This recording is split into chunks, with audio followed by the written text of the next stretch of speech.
The Bothell City Council is back from an executive session. We're going to start in with AB 16-209, public hearing to consider adoption of resolution approving the 2017-2023 capital facilities plan.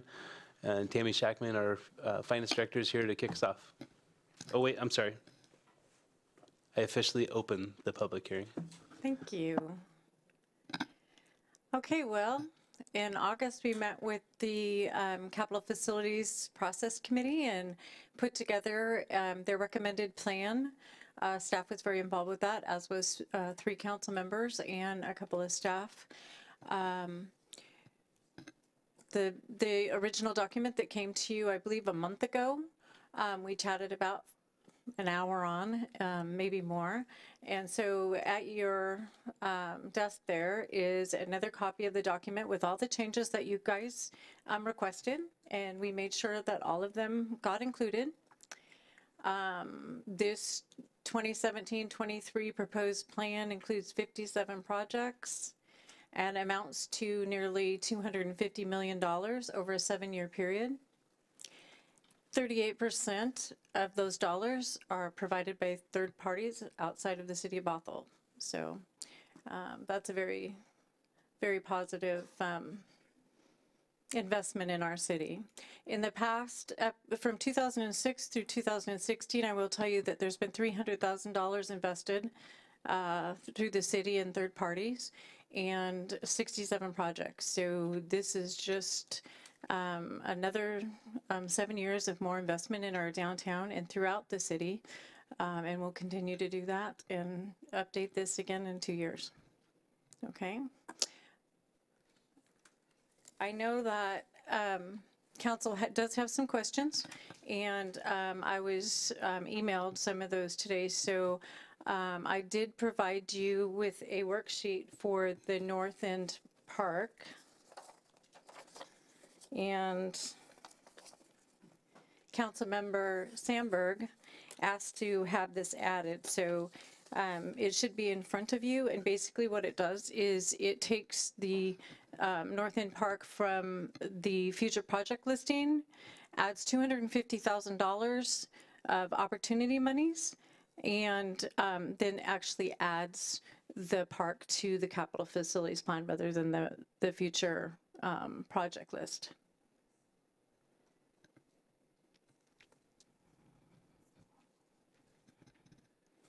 You didn't get a copy of P25? It should be, it was on your seat? Okay. Is that the end of your presentation? Actually, I just want to find out, I know council has questions, so I'm just going to ask some public works engineers and the public works director to help me answer whatever questions you have. Great. So it says we're going to do public comment first, so can we do that? You don't mind? Okay. I don't have anybody on the sign-up sheet. Would anybody like to provide comment on the capital facilities plan? Seeing none? No? Okay, seeing none. Is there questions from council?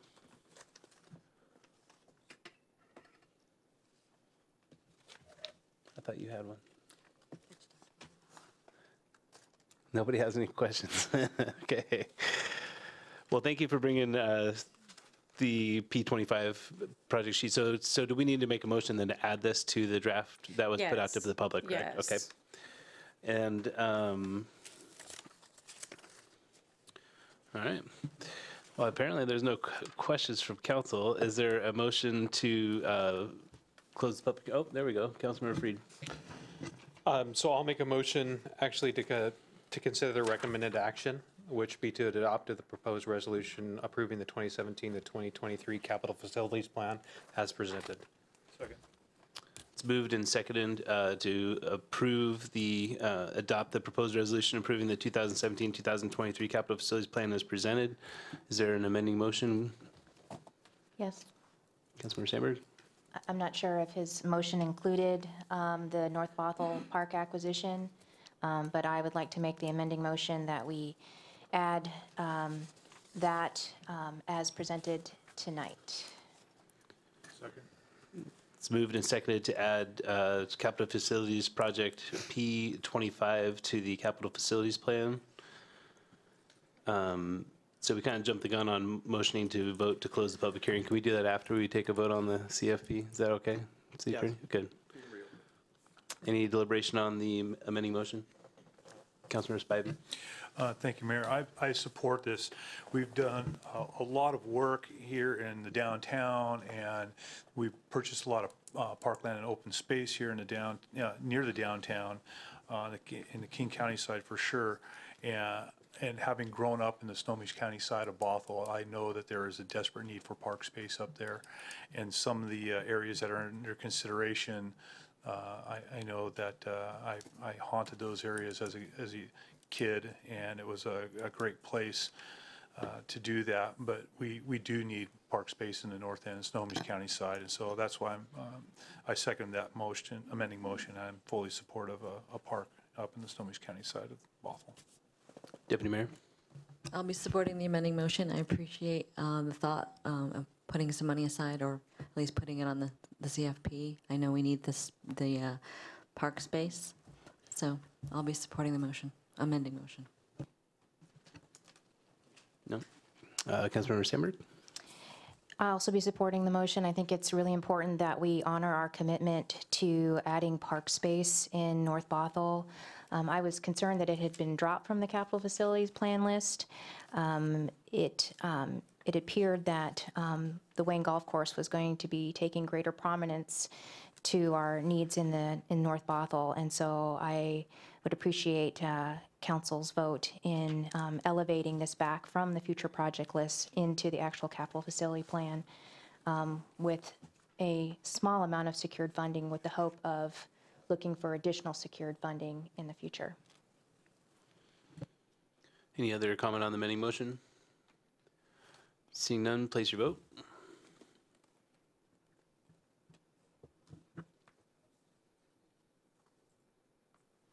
Passes unanimously with Councilmember Agnew absent and excused. So we're back to the underlying motion, which is to approve the rest of the capital facilities plan. Councilmember Freed? Great, I'll speak to my motion. I didn't make a motion to close the public hearing because I don't think it's a requirement if we're passing the underlying motion. But if the city attorney would like to have that done, we can certainly do it. But if we pass the underlying motion, the public hearing automatically closes. That's why I did it, just because Councilmember Ewing has always wanted to support not shutting down the public hearing. He likes to have it continue to move forward until the motion has taken place. So I'm taking that action tonight. This process was put in place probably 12 years ago, and I think it's been a very positive process, as this council's experienced and many councils in the past. It's a very collaborative conversation. It allows us as council members, 2, 3 at a time, to sit with committee members, with staff members, with folks from the community to understand holistically what we think are priorities as a city. And so this document was created long ago and has continued to improve each and every time that we meet. So I'm glad that we have this tool. It is a great tool, and it's certainly one that the public can grab onto and has input. This is a great example of good government in process. So I'm highly supportive of it and looking forward to a motion tonight that it can pass. Any further? Oh, Councilmember Sandberg. I'm sorry, I wanted to make another amending motion, but I didn't want to interrupt.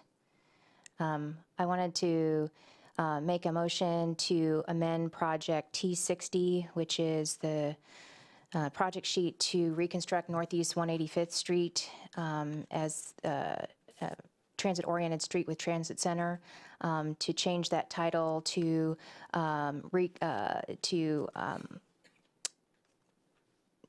design or construct an east-west, as yet to be defined, transit-oriented street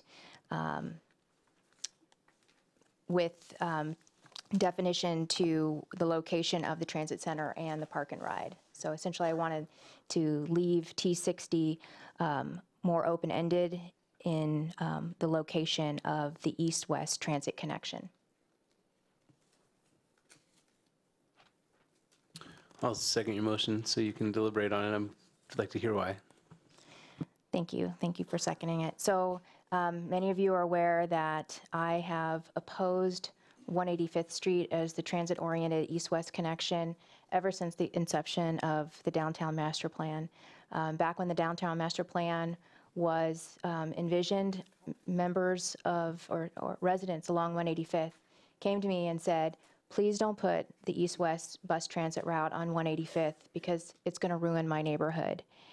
When we have a perfectly good arterial on 522 that the buses currently run on. And this evening we heard from a speaker who talked about some of the other shortcomings of using 185th as the east-west transit corridor. We have incredible traffic problems north-south traveling on 527. We hear about them regularly from our residents. And to add such a significant east-west conflict across the multi-way boulevard is surely going to make north-south travel on 527 that much more difficult.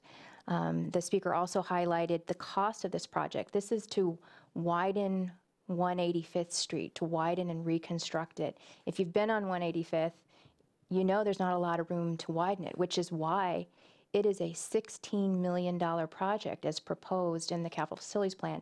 That's $3 million more than phase 2 of the multi-way boulevard. Phase 2 of the multi-way boulevard is everything but essentially the frontage in front of Six Oaks and McMenamins. So we know how big of a project multi-way boulevard is. $13 million. This is $16 million. So we are investing $16 million of sound transit money to build a street. And I think that we can work with our transit agencies to spend that $16 million much more effectively and to get more park and ride capacity at the existing park and ride in downtown, potentially even shift some of those dollars to get park and ride capacity on 405, the 405 park and rides that have no increased park and ride capacity in Sound Transit 3. And then to also work with them to put affordable housing and transit-oriented development in the existing park and ride. I know there are challenges for keeping buses on 522, but I think those challenges can be overcome. And we even were talking tonight about the impacts of on Main Street businesses and how we've moved the center of gravity away from our historic Main Street. Well, taking the buses away from 522 and moving them up to 185th is moving that center of gravity even farther away. So we have not invested any money. We've invested staff time and conversations with the transit agencies, but we have not spent any money on design, pre-design, design, right-of-way acquisition for 185th. And I think we really need to think about this. We could think about this more, it really concerns me that we are talking about the location of a transit center, which is bus bays for people's information, and we haven't specified the location of a park and ride, which is where you park your cars. So I've been a vocal opponent of this for years, and I will continue to be, because I feel like we could be spending that $16 million so much more effectively and getting better transit service and a better walkable community for Bothell. Thank you. So it's a little unorthodox, I guess, but I would like to allow Steve Morikawa to interject. Is that okay with the council, even though we're in deliberations about the history behind 185th as a transit corridor? Is everybody okay with that? Yeah? Okay. Please, Steve. Thank you. We know it's difficult because we started a downtown revitalization process, and many of you were on the stakeholder committee about 10 years ago. So that's kind of where this started from. So the 185th corridor is in the downtown plan. The downtown plan did go through a roundtable process with public stakeholders as well as the council members. And at the same time, the staff put together a technical advisory committee. It consisted of the transit agencies, the 3 of them that go through Bothell. It consisted of a member from the North Shore School District, Washington State Department of Transportation, and I believe the other one was a member of the North Shore School District, the Transportation Services. So as the public and as the council were going through the roundtable meetings, we had a technical advisory committee on the background vetting these ideas that the public had and bouncing it off the technical committee. So through this process, we came up with 185th as the corridor. And the reason it was selected as a corridor at the time was there was a few reasons. One of which is there were only 3 east-west routes that could potentially be considered because only 3 routes go all the way to the UW Bothell. So it's 522, Main Street turns into Beardsley, gets to the campus, or 185th goes through, gets to Beardsley and goes to the campus. The 185th corridor, one of the primary reasons it was selected was you would get the buses and take a left turn on 98th. It did a couple things. One, it bisected more of downtown. People tend to walk only about a quarter mile, most of them, to get to a bus. And if we left it on 522, everything south of 522 is pretty much green area. You don't have that many people there. The more you brought it up into the city, the more ridership you would get. And all the transit agencies basically said, we want to serve downtown Bothell, not just UW Bothell. So they wouldn't use the South Campus. They really wanted to serve and get ridership from the growing downtown. The other reason was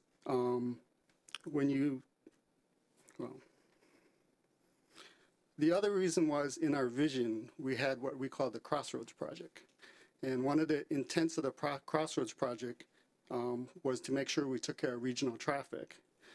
We also wanted to make sure we had economic stimulation by creating new blocks of redevelopment. But the third reason was also to get the Park at Bothell Landing and the Sammamish River Trail tied into the downtown, more crossings. So in order to do that, one of the original plans from WashDOT was to put business and access transit lanes through downtown Bothell. Essentially, that would have wound up with 8-lane facility. So you would have 2 general purpose lanes in each direction, a BAT lane for the transit in each direction, and at the intersection of 527 or Bothell Way, you would have had the double left turn lanes. So you would have really had to walk across 8 lanes of traffic. When you go through Kenmore, it's about 6 to 7 lanes. So we got it down to 6 lanes to try to make it as easy to cross as possible. We've worked with the transit agencies, primarily Sound Transit and Metro King County, because they're the east-west route, over this last 10-year period. And we've got a commitment for 185th. And the commitment's actually turned into a project in ST3. And they're committed to providing funds for the project. We have to work with them, see how much funds and how much of it is transit related. But that's a process we have to go through. If we were to select 522, transit does not want to go on 522 without BAT lanes. They would want us to put BAT lanes back, which would mean buying property back from Park at Bothell Landing or from the property we're trying to sell, about 11 feet or so for a typical lane width. And then we would have to build that.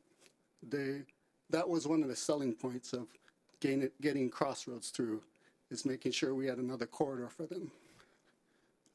Main Street as well, we have the funds, we're ready to go with construction.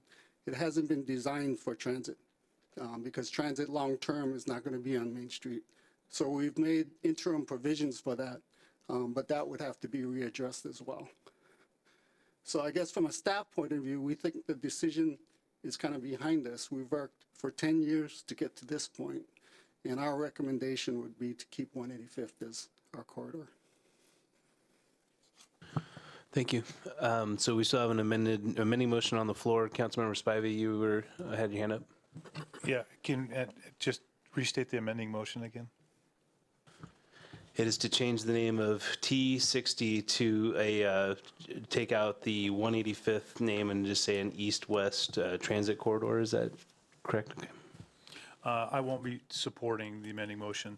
There's several points that Steve had brought up that I was going to bring up about the history of how we got here, and also what's important is the idea is getting people out of their cars. And if we have 522 as our corridor, we're not serving people, as Steve pointed out, and working with all the transit agencies to get to where we are and to get funding for this. Again, the whole process is just to to take that away now, I just can't support that. We've gone down, there's been a lot of work done, there's money coming this way for it, and I can't support throwing all that away. So I will not be supporting the amending motion. Any further deliberation on the amending motion? Seeing none. Just real quick, so I wanted to hear that story because I just wanted to understand, because it does seem odd, that 185th, but because I wasn't here. But hearing the story, it does actually make sense. I mean, I'm surprised you didn't say anything about the 102nd bridge. Like, isn't there footings on that bridge that you'd have to actually literally move to put the bat lanes? 522 through 102nd Avenue Bridge, we'd have to essentially replace the bridge. How much is that bridge? Probably a $7 million project. Probably. Okay. But I appreciate Councilmember Sandberg. She's been very vigilant about this project on 185th. But hopefully we can put it behind us. I'm not in support of the amending motion. I wanted to have Councilmember Sandberg have an opportunity to give her statement and hear from staff the technical details behind moving the mass transit, or not mass transit, the bus route from 185th. So that's all I have to say. Is there any other discussion on the motion? Nope. Go ahead, please, your vote. This is for the amending motion.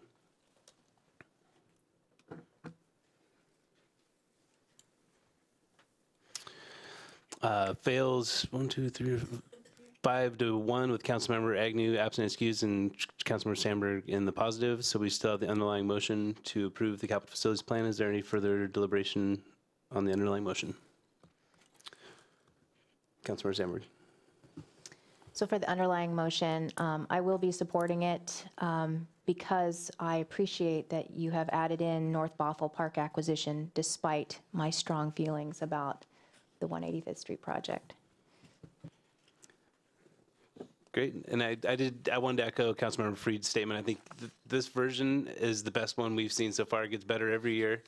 I don't know how cities survive without a capital facilities plan. I don't know what happened 12 years ago, but that's surprising that there wasn't a long-range plan for this type of investment. Just so people understand too, it's a $246,060,000 plan to execute, and so it's a big deal. This is one of the biggest decisions we make every year, or every 2 years.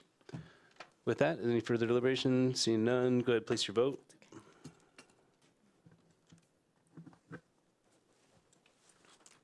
Passes unanimously with Councilmember Agnew absent and excused, so we don't need to close the public hearing. Okay. We're on to AB 16-210, continued public hearing and adoption of the 2017-18 biennial budget. Opening the public hearing, I'm going to hand off the floor, I believe, to Mr. Jean. Thank you, Mr. Mayor. I wanted to kind of recap the memo that was in your packet that really summarized the changes from the last council workshop. And then when I get through with that, I'll turn it over to Tammy to walk you through the adopting documents. Basically, at your last council workshop, you directed some changes relating to the fire services, that we go back to where we were. My original proposal was to move some personnel from the community risk reduction area over to operations, but then with the retirement of the fire marshal, now we're reversing that. So we left that alone the way the current structure is. Also on development services, we went ahead and recognized that we need to finish up the FCSG cost of service study and those fees and charges. That'll be coming back to you. But moving forward with the development services program as council approved this summer. And then Public Works, we went ahead and now recognize that we need to come back to council with an amendment because of the Safe Streets and Sidewalks passage, which is good news. But also, I think to the surprise of many of us, the considerable amount of work that's now going to result from ST3. And we've got to figure out how that's going to come back, and that'll be a budget amendment.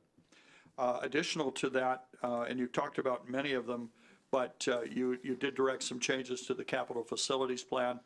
We've included $250,000 in there for the low impact or the low interest loan facade improvements on Main Street. the East Riverside Drive, and there's just a $10,000 placeholder amount in that budget, but we'll have to bring that back when we know more about that. There's a $0 placeholder, but understanding that we will be developing, work to be developing in a joint use fields and facilities agreement with the North Shore School District. One item that you just touched on as a placeholder, but we actually now have figured out a financing plan and need to bring that back to you probably by March for approval in June to actually go forward with the final land purchase on the Wayne. And it's really much more of a regional park than just the old Wayne Golf Course piece, but it's really serving the sort of that whole Wayne Sammamish regional function. And the estimate at that point is $5 million, and we'll need to bring that back to you for an amendment to the CFP now, but that's a good news item that council's been working for. The TIs, the improvements on adapting to Congresswoman Delveni's office to come into City Hall, and then some drops. Those were changes that were basically included in the CFP. The drops from the proposed operating budget, at least for now, putting on hold the decision on an economic development manager position, and that and the change in the tourism events coordinator funding netted about $350,000 of available funds for reallocation and budget adds. And in that regard, you added increased funding on social services, and you had originally wanted to take it from $7 per capita to $9. We had recommended for balancing reasons that you go to $8 per capita in 17 and $9 in 18, and I think you'll have a recommendation coming forward. I think it's due to come to you in January, but the actual allocation of that, which would include, as I understand it, somebody correct me if I'm wrong, but I understand that actually was a motion to include the Snohomish County Health Department funding request as well, which if covered there, then we don't need it a little later here in what I'm talking about. The ARCH affordable housing assistance was to be increased by $75,000 a year, $150,000 for the biennium. And then the dollar per capita that we had originally said as an add, if I was correct that it's now in the human services funding, you don't need to make it as an add.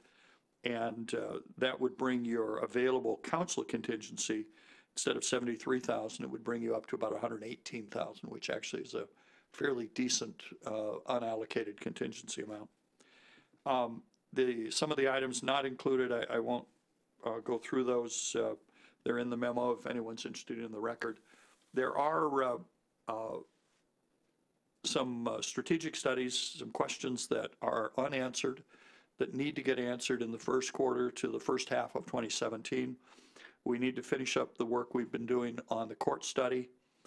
There's a continuation on the police efficiency study that started with operations, but now needs to look at investigations and administration, and how does that affect where we go long-term with the police service needs.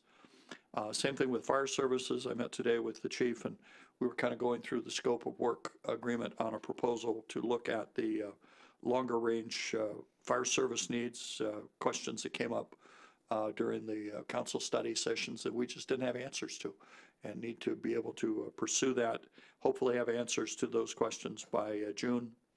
And all of that, the other item is looking at our Parks Rec open space needs. You talked about it during the capital facilities component, where you're talking about the need for parklands in North Bothell, but also possibly partnership improvements with the school district, some other related issues that relate to Parks Rec and open space needs that need to be looked at, and all that needs to be dealt with in the context of continued property tax affordability and staying reasonable. So the other thing we never did do was actually adopt the roadmap. We were kind of working with it functionally, and I think it's time to say, yeah, that's the game plan, because that's what the budget's based on. And then also the strategic calendar, which is tied to those special studies. So with that, I'd like to ask council for a motion to include, when you're ready to approve Tammy's adopting ordinances, I'd like to ask for a motion to include the roadmap, strategic calendar and the changes outlined in that November 30 memo, along with the ongoing strategic studies for court, police, fire, and Parks and Rec. So it's a rather long-winded intro, but I get it on the record. So if you want me to repeat it when you're ready to make a motion, I will do so. Thank you, Mr. Mayor. Thank you. Director Shackman?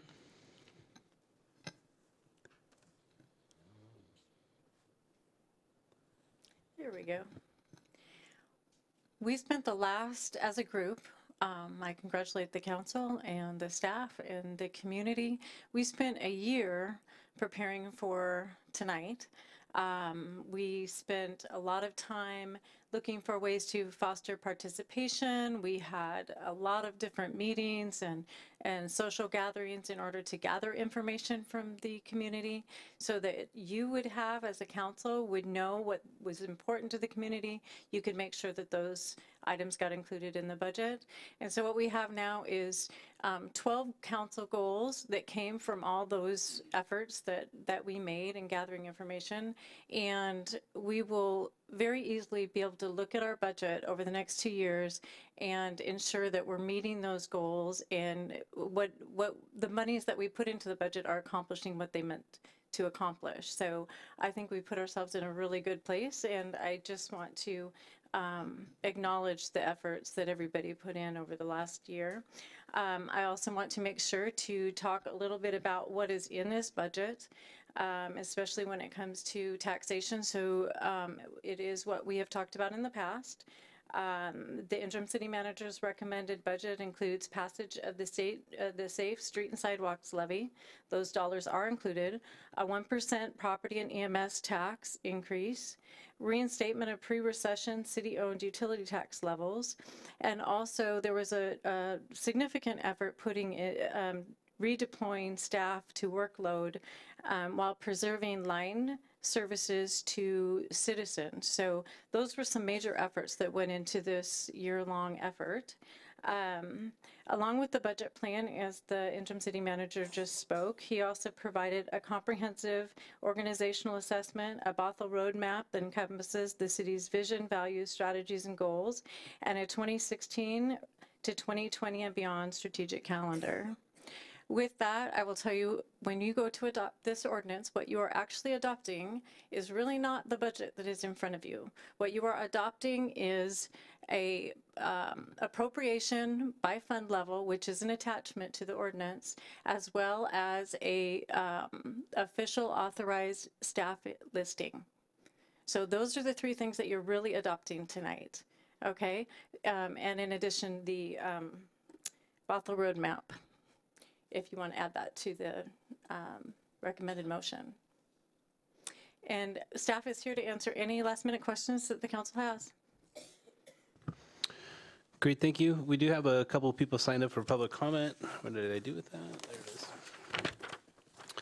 First is Ed Partnow. Ed? Oh, he was the one with the goats. And then we have Sandy Gwynn. Sandy Gwynn signed up for the wrong sheet. Okay. Have nobody signed up for public comment. Would anybody like to provide public comment on the budget? Seeing none. We can move into council questions. Any questions? Councilmember Sandberg?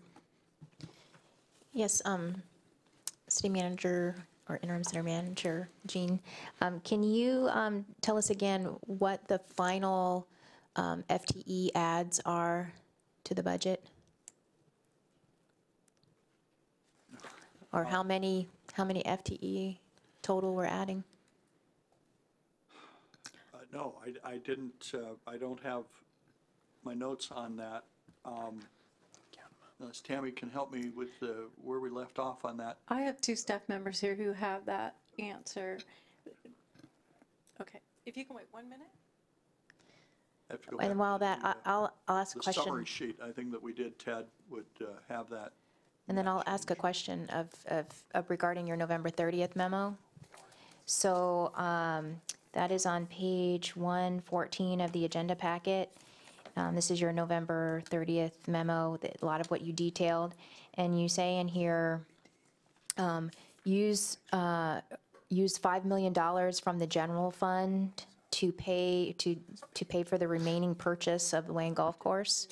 Can you explain again where the $5 million from the general fund comes from? Well, this is more of a, it's not actually a budget appropriation at this point, but a note that we're going to bring this financing plan back to you.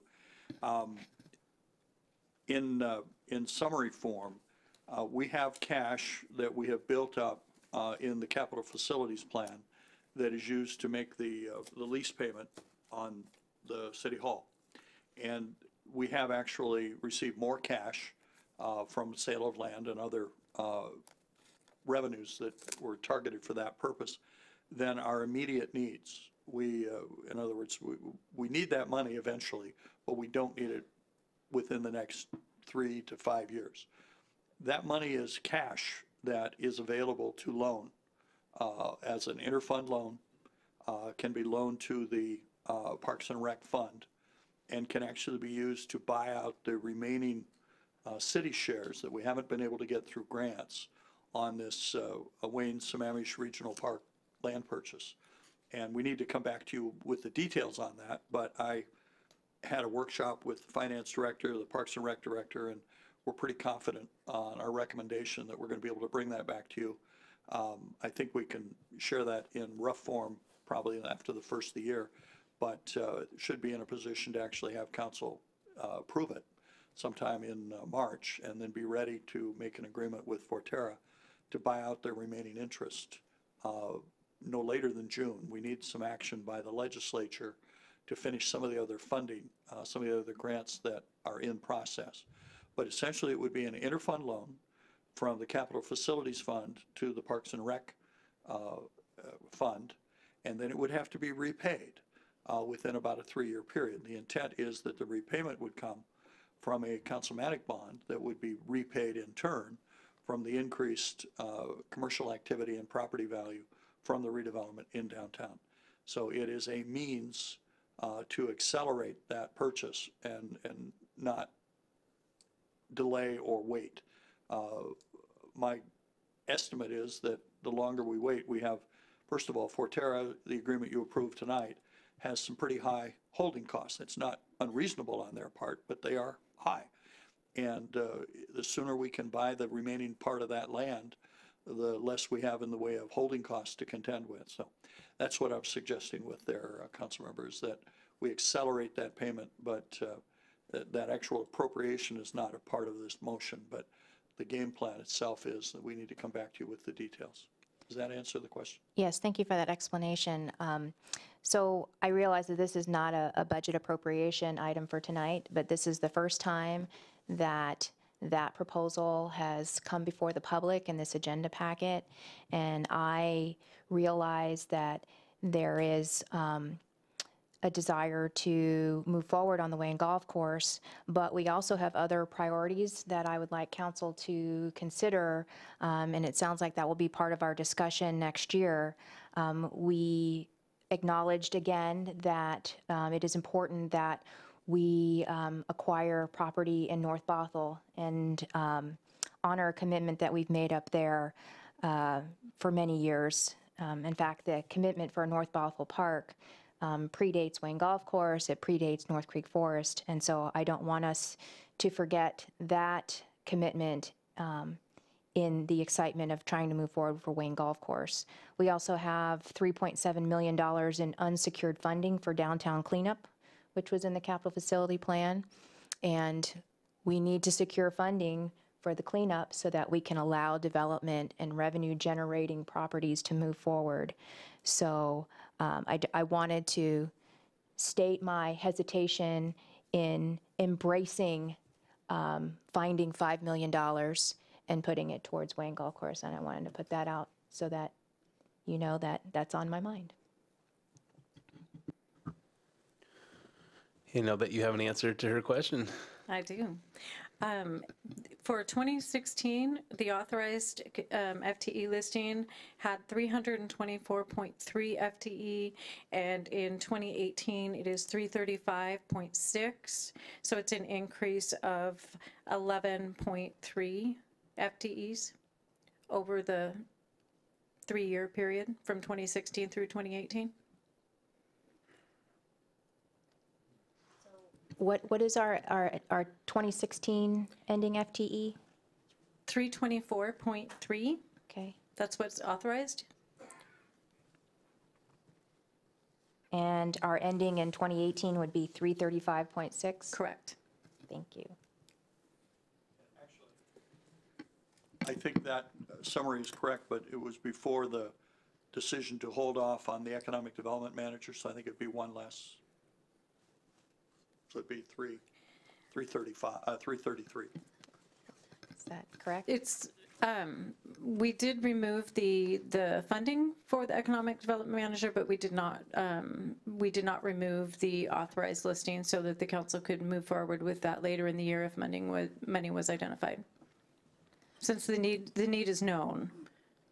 So it is the 11.3 FTE, is that, what's the distinction between funding and listed? Basically, the council has given authorization to hire for that position, and you've authorized that position within the classification system of the entire city and the org chart. But basically, within this budget, we have not identified those monies. If later money is identified, then we would come and talk to the council, and the position listing would already be there. It's one step less, basically.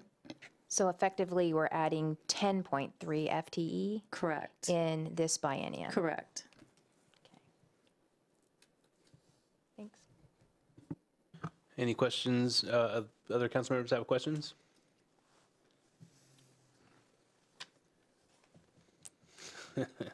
Quiet tonight. That's good. Okay. Well, I think that's all the questions we have. Is there a motion on the floor? And I believe the interim city manager wanted us to add the attachment 3 and attachment 4 in the packet. Is that okay with you, Director Shackman? Just to check, because you said like the only thing we're supposed to authorize as part of our budget are 2 very specific things, or 3?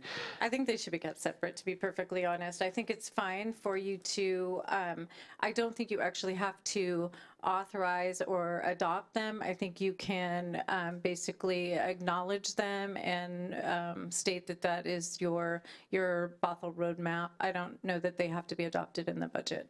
Yeah, I think Tammy's got a good point on keeping the fund adoption clean. So if you do the ordinance by fund as she's proposed, then just by motion direct staff to include these actions. These actions as in? As a separate motion. As a separate motion, okay. Okay, so is there a motion on the floor to, Councilmember Freed? Sorry, just a quick question. I am looking through pages 6 through 12 for the employees of the city of Bothell. I don't see an economic development director listed in here. It's actually in the, it won't be in the budget document because the funding isn't there. What it is in the authorized staff listing, which is an attachment to the ordinance. So then we did in fact add 11.3 apart from the economic development director, if I'm looking at the proper information here. If you're, because I'm looking at staff level in 2016 of 324.3, where in 2018 we're 335.6. So that Correct. would be the 11. yes. But the economic development director is not listed in here, so in fact it would actually be 12.3. It isn't funded in there. It is listed in the listing. In the authorization listing from Yeah. the council, you actually adopt a staff listing that says these are the FTEs that are approved by the council to be hired for. And it is included in that. Whatever is in the document, if there is some type of a discrepancy, what you're adopting tonight is that ordinance and the attachments that say we are approving this amount of appropriation within each one of these funds at the fund level, and then the authorized listing that's attached. So if there is some discrepancy in the document, we'll take care of it. Yeah. But that's not what you're adopting tonight. You're adopting the ordinance and the 2 attachments.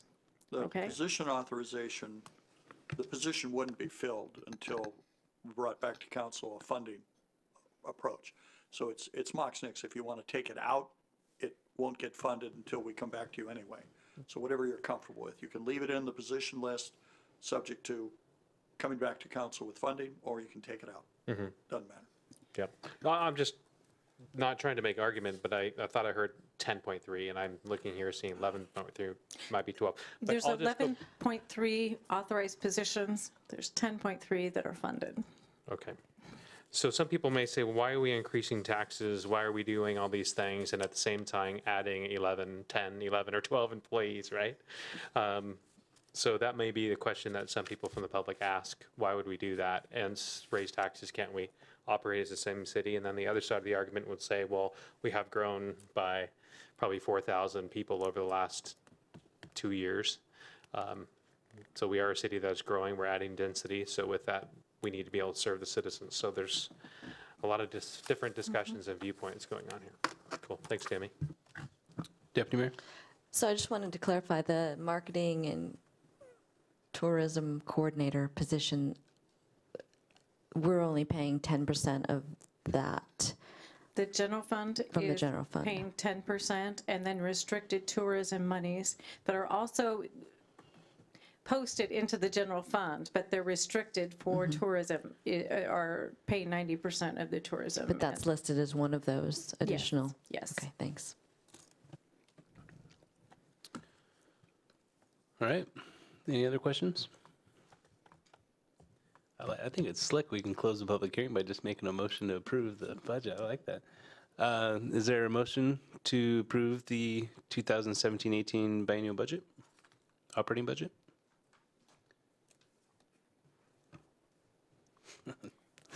I move to pass the budget as presented with recommendations by the city manager.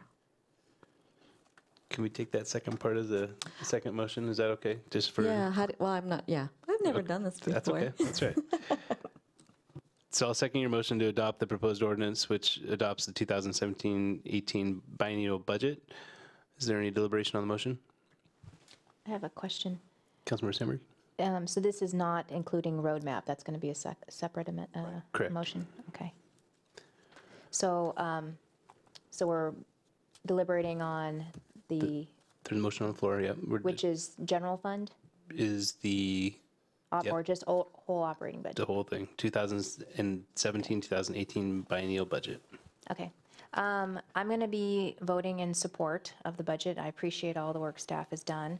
But I, like Councilmember Freed, always look at the staff ads because personnel costs are about 85% of our operating budget. We are a service organization, and so it is expected that a lot of our costs are personnel costs. But every year we go through this process, we add more and more and more staff. And yes, our city is growing, but we would expect, some economy of scale and efficiencies.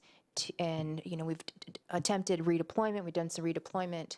I'm just struck every time that our staffing levels increase fairly significantly. So I'm going to be supporting this budget, and I hope in the next budget process that without, the city increasing its borders, without significant population growth, we can see to operating and providing great services with the staff that we currently have or we will be having in the 17-18 budget. And if we can't operate that way, then we might want to think about readjusting our service levels so that we can operate within that budget scheme. Any further deliberation on the motion? Wow, nobody?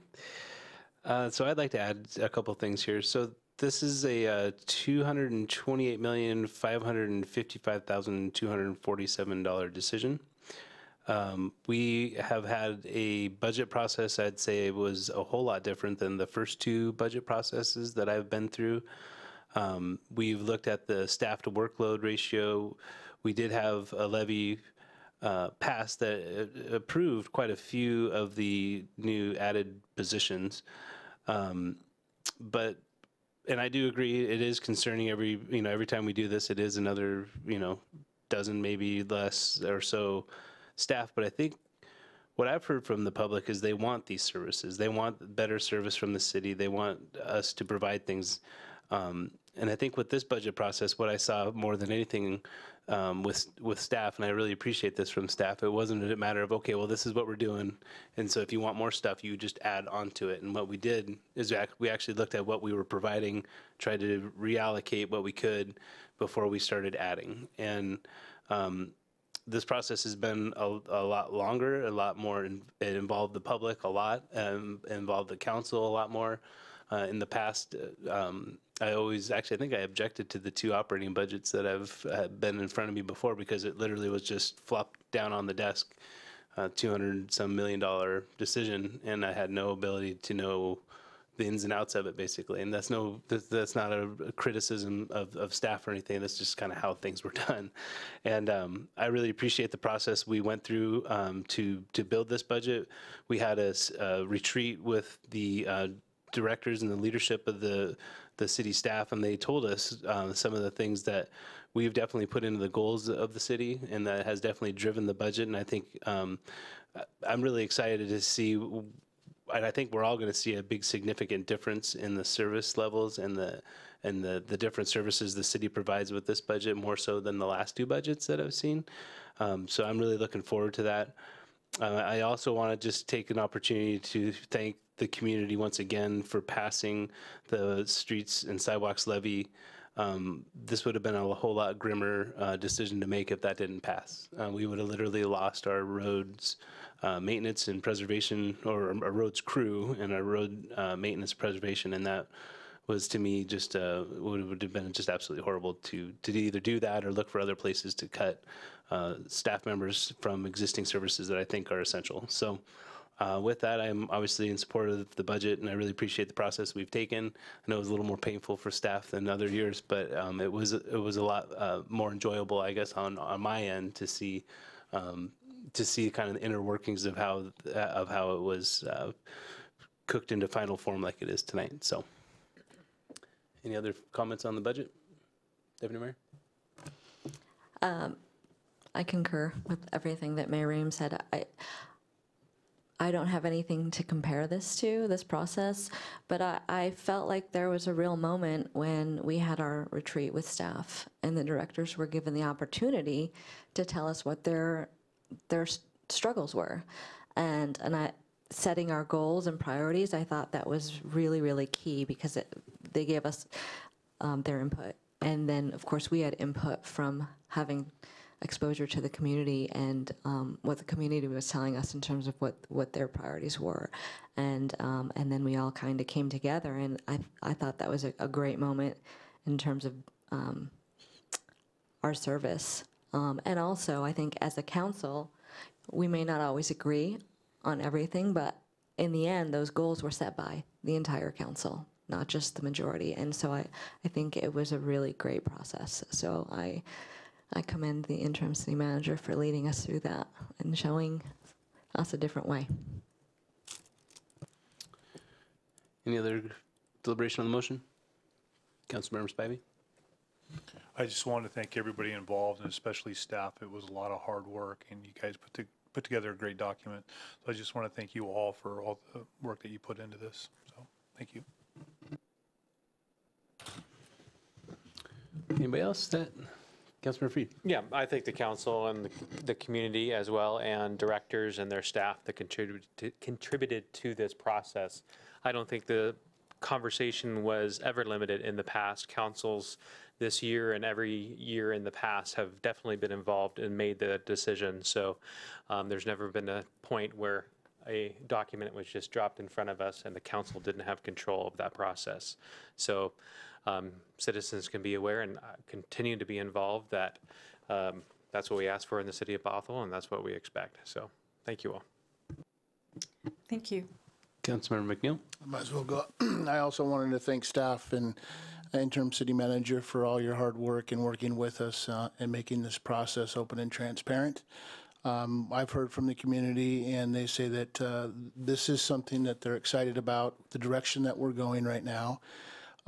There's a lot of work left to be done in our community and making sure people feel welcome and safe here. So I think the process was wonderful on the budget, but we have a lot of work to do in other areas, making sure people are safe and welcome here. So, but thank you to the city staff as well as council members for all your hard work on this. I think everybody had a chance to talk, so we're ready for the vote. Go ahead and place your vote. This is to approve the 2017-18 biennial budget.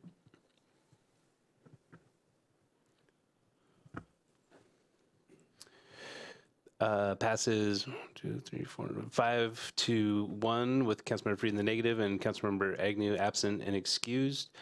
Is there an additional motion for the roadmap and calendar? Attachment 3. Attachment 4 in the budget notes. The budget notes. So moved. It's moved by Councilmember Sandberg, seconded by Councilmember McNeil to approve attachments 2, attachment 3, and attachment 4 of this agenda item. Is there any deliberation on the motion? Yes. Councilmember Sandberg? So regarding the Bothell roadmap, I really appreciate the work that interim city manager Jean did in putting that together for us. I mean, we haven't had anything like that before. And, well, we have something like that before, but I mean, put on one page, and I think it really encapsulates a lot of the things that we talked about. I hope, though, that we can talk about it a little bit more at our retreat next year. And I feel bad because I've been looking at that vision statement thinking, I need to really weigh in on it because it was a great first start. And I don't know if anybody even gave you any edits to it. But I think that the vision statement could be tweaked. I mean, if you look at what the elements of a great vision statement are, we need to add those in and imagine as though we were going to put them on a poster in our lobby. And so I think the roadmap and the vision statement are a great first start, and I thank you, Interim City Manager, for leading us that direction, and I hope that we will look at that again at our council retreat. So I'll deliberate. So I totally agree with you. I kind of look at these as, documents that we'll touch every year, I would hope, and in every retreat that we have, especially with new council members coming on board. Especially with, as you can see, the council goals on the actual roadmap, attachment 3, it provides the goals, and they're just 2017-18 goals. So I feel like both of them are living documents that will be changing, but it's good to approve them just so that they live on past just being an attachment to our budget. Because a lot of work went into these, I can assure you, from many council members.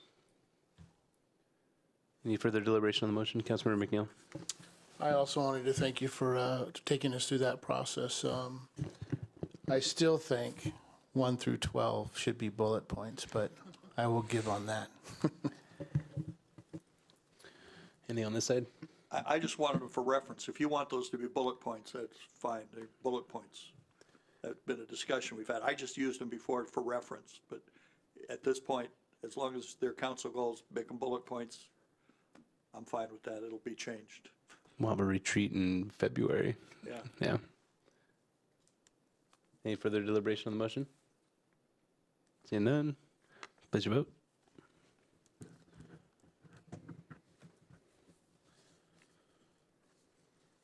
Passes unanimously with Councilmember Agnew absent and excused. We're tired. We need a 10-minute break, so we're going to be back at 9:10. Mr. Mayor? Council's. It would be probably appropriate to have a motion to extend the meeting. Oh, that's a good call. Looks like we have about approximately 2.5 hours worth of material left on the agenda. Move to extend to 11 o'clock. Moved to extend to 11. Moved by Councilmember Sandberg, seconded by Councilmember McNeil to extend to 11 o'clock. Any discussion on the motion other than that's painful? Seeing none, place your vote. It's optimistic. passes unanimously with Councilmember Agnew absent and excused, and we are at recess till 9:10.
All right, the Bothell City Council is back from recess. We're going to start with AB 16-211, public hearing on the Williamson Plan and Code Amendments.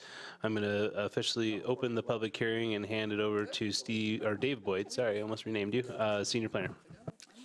Thank you, Mayor and council members. I just have a brief presentation, and so if we could lower the lights a little bit so it shows up better on the screen. Tonight, I'm bringing to you the Williamson Plan and Code Amendment request, or the Williamson rezone. The request from Sherman Mary Williamson, who are in attendance tonight, is to rezone their 3 parcels from R9600 to R7200. These parcels are just north of the King County line in the northwest portion of the West Hill sub-area, east of 7th Avenue Southeast, just after it converts from 88th Avenue Northeast. Tonight's packet includes the Planning Commission findings, conclusions, and recommendations, including exhibits, and the staff analysis that was done for this. Just to give you a little context, here are some pictures starting from 7th Avenue in the upper right corner and then going counterclockwise up the driveway past the house that's on the property into the center part of the site that is undeveloped, and then ending in the lower right corner, the east property line. And you can't quite see it, but in the corner through the trees there is the corner of the Safeway development. To give a little additional context, you can see here the Safeway development. 7th Avenue is in the Little Swamp Creek watershed. This property is on the top of the ridge, so it slopes also towards the Horse Creek watershed. As I mentioned, it's just north of the King County line. Most of the immediate context is large lot, single family, but there is some new development just a short distance to the south. The area to the east with the Safeway development and the properties to the south of that is zoned more intensively, and that zoning did come with some buffer requirements between that zoning and the single-family zoning to the west. There is a future connector street from Bothell Everett Highway to 7th Avenue and 88th that was approved by City Council in 2008. This is the approved alignment that would skirt roughly along the south edge of this property. The exact alignment hasn't been determined, and that is a street that is to be built as development occurs at the developer's expense. And the photo here is the view west along the Williamson south property line, along the route of that road. Just to give a little closer view, this shows the contours. It shows that in the center of the Williamson's property, there was a pond that's been filled. For the analysis, the capacity analysis, the assumption is that that was a man-made feature that has been filled and wouldn't be classified as a wetland. But that would have to be determined by a study when development does occur. Alternatives considered were more intensive zoning as a transition from the R4000 OPCB zone to the east. And also, Planning Commission did discuss the possibility of extending the R7200 zoning to the north to create more of a transition from the Safeway Center to the R9600 zoning further west. And there was also testimony from some, or at least one property owner on the west side of 7th Avenue favoring extending that zoning west of 7th Avenue. The Planning Commission recommendation was limited to the Williamson request on those 3 lots, although they do recommend that council initiate a study of rezoning, looking at more intensive zoning in that entire area as a transition from the Safeway Center zoning. So tonight, process would be to take testimony if there is any, to close the hearing if you're ready, If not, it could be continued to next week, the 13th. And then deliberate and make a preliminary decision if you're ready.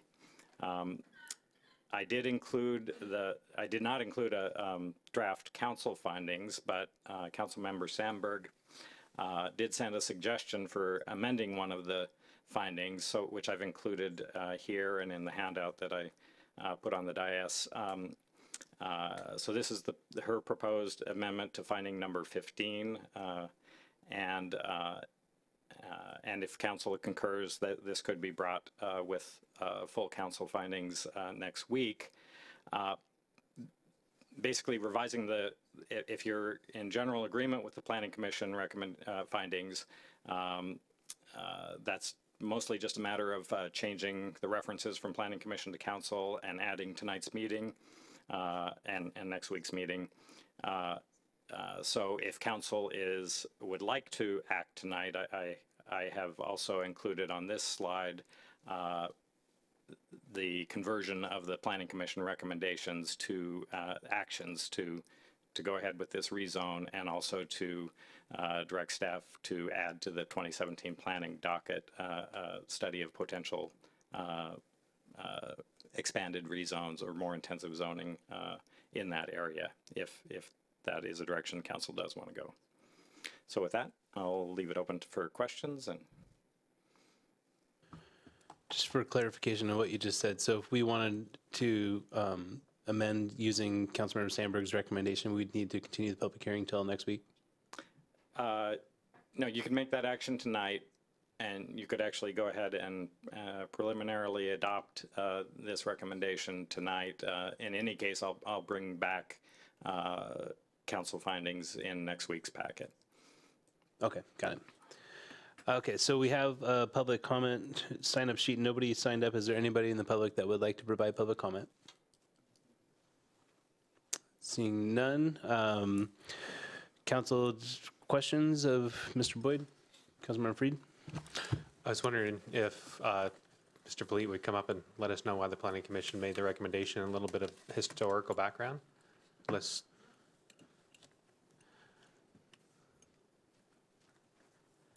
Thanks, David.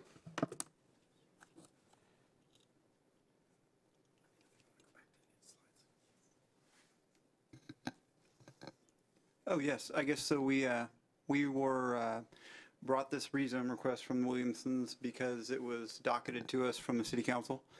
And so we spoke, we had the property owners come speak, as well as some of their neighbors.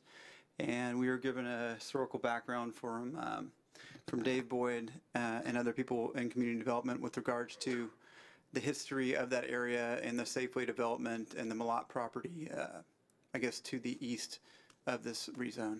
And it seemed an appropriate request to rezone that particular area. It wasn't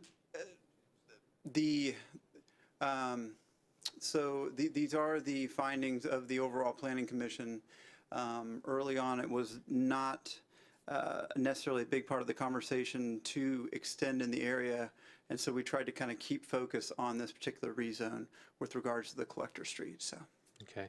Did you, and David as well, did you see renderings of lot yield potentially versus 9,600 versus 7,200?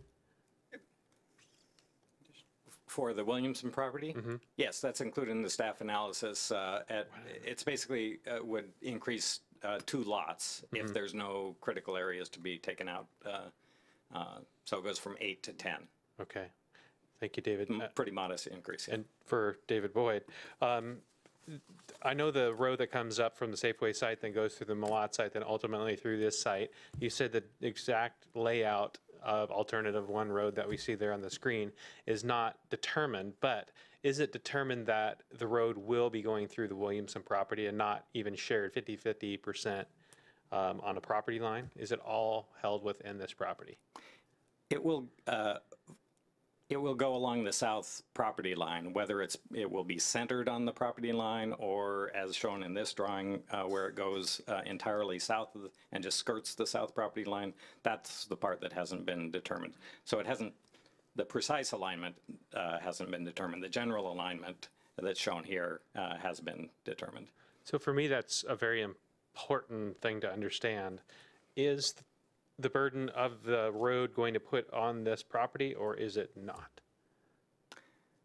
Yes, either way, this property, if the Williamsons were the first property to develop, they would have to develop their half street.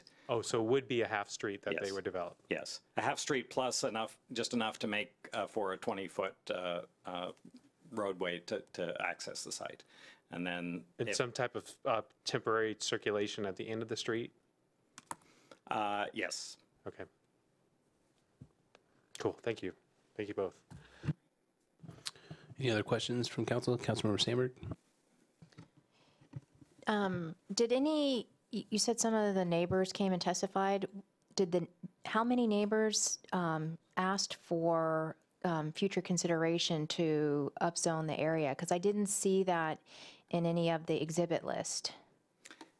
No, that was just verbal testimony, and it wasn't, and that notion of extending the zoning wasn't initiated by neighborhood comments. It was part of the staff analysis of reasonable alternatives and the Planning Commission's deliberations. But at the final hearing before the Planning Commission, 2 or 3 of those neighbors did speak in support of that notion. So is that captured in the findings? Because I don't see that there. I thought it was captured in the findings, but I can take a closer look at that and add it to the council findings if you wish. Well, yeah, I think that, well, we can talk about that in deliberation.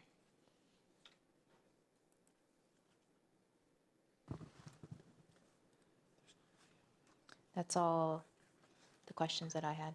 Okay. I just have my comments after the questions. Councilmember McNeil? Yes, thank you. So, David, the road itself, can you give a little more clarification? So if anybody develops that land, they're going to be responsible for putting half that road in? Half plus enough to provide 20 feet of passage for a two-way roadway. So they won't have to do the curb gutter and sidewalk on the south side if the Williamsons were to go first. Same for the property to the south. If they develop first, they'd have to do the south half of the road plus enough pavement to create that two-way passage. If Malat goes first, they'll have to do the full road through their property with the turnaround at the property line. Okay, so all the way to 527. Yeah, to Bothell Everett Highway via 242nd. So the first little piece of it has been built as access to the Safeway property. Sorry, let me get to the current. So you can see the first piece has been built. Then the Malat development, if it were, well, whenever it happens, we'll build the connection to the southeast corner of the Williamson's property. Okay, all right, thank you. Any other questions? Excuse me, any other questions? Seeing none. Council deliberation, so who would like to go first? Hey, sorry, Councilmember Sandberg. So in front of you should be some proposed language. It was mentioned there on the screen. And the reason why I'm proposing this change is found on page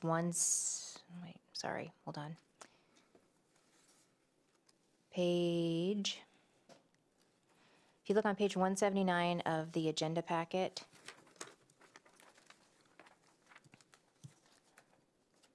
sorry, takes me a minute to get there.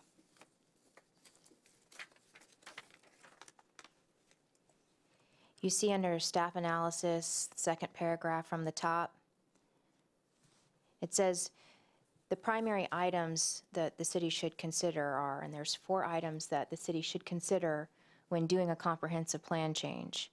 1, compatibility. 2, community's desires that are consistent with the comprehensive plan.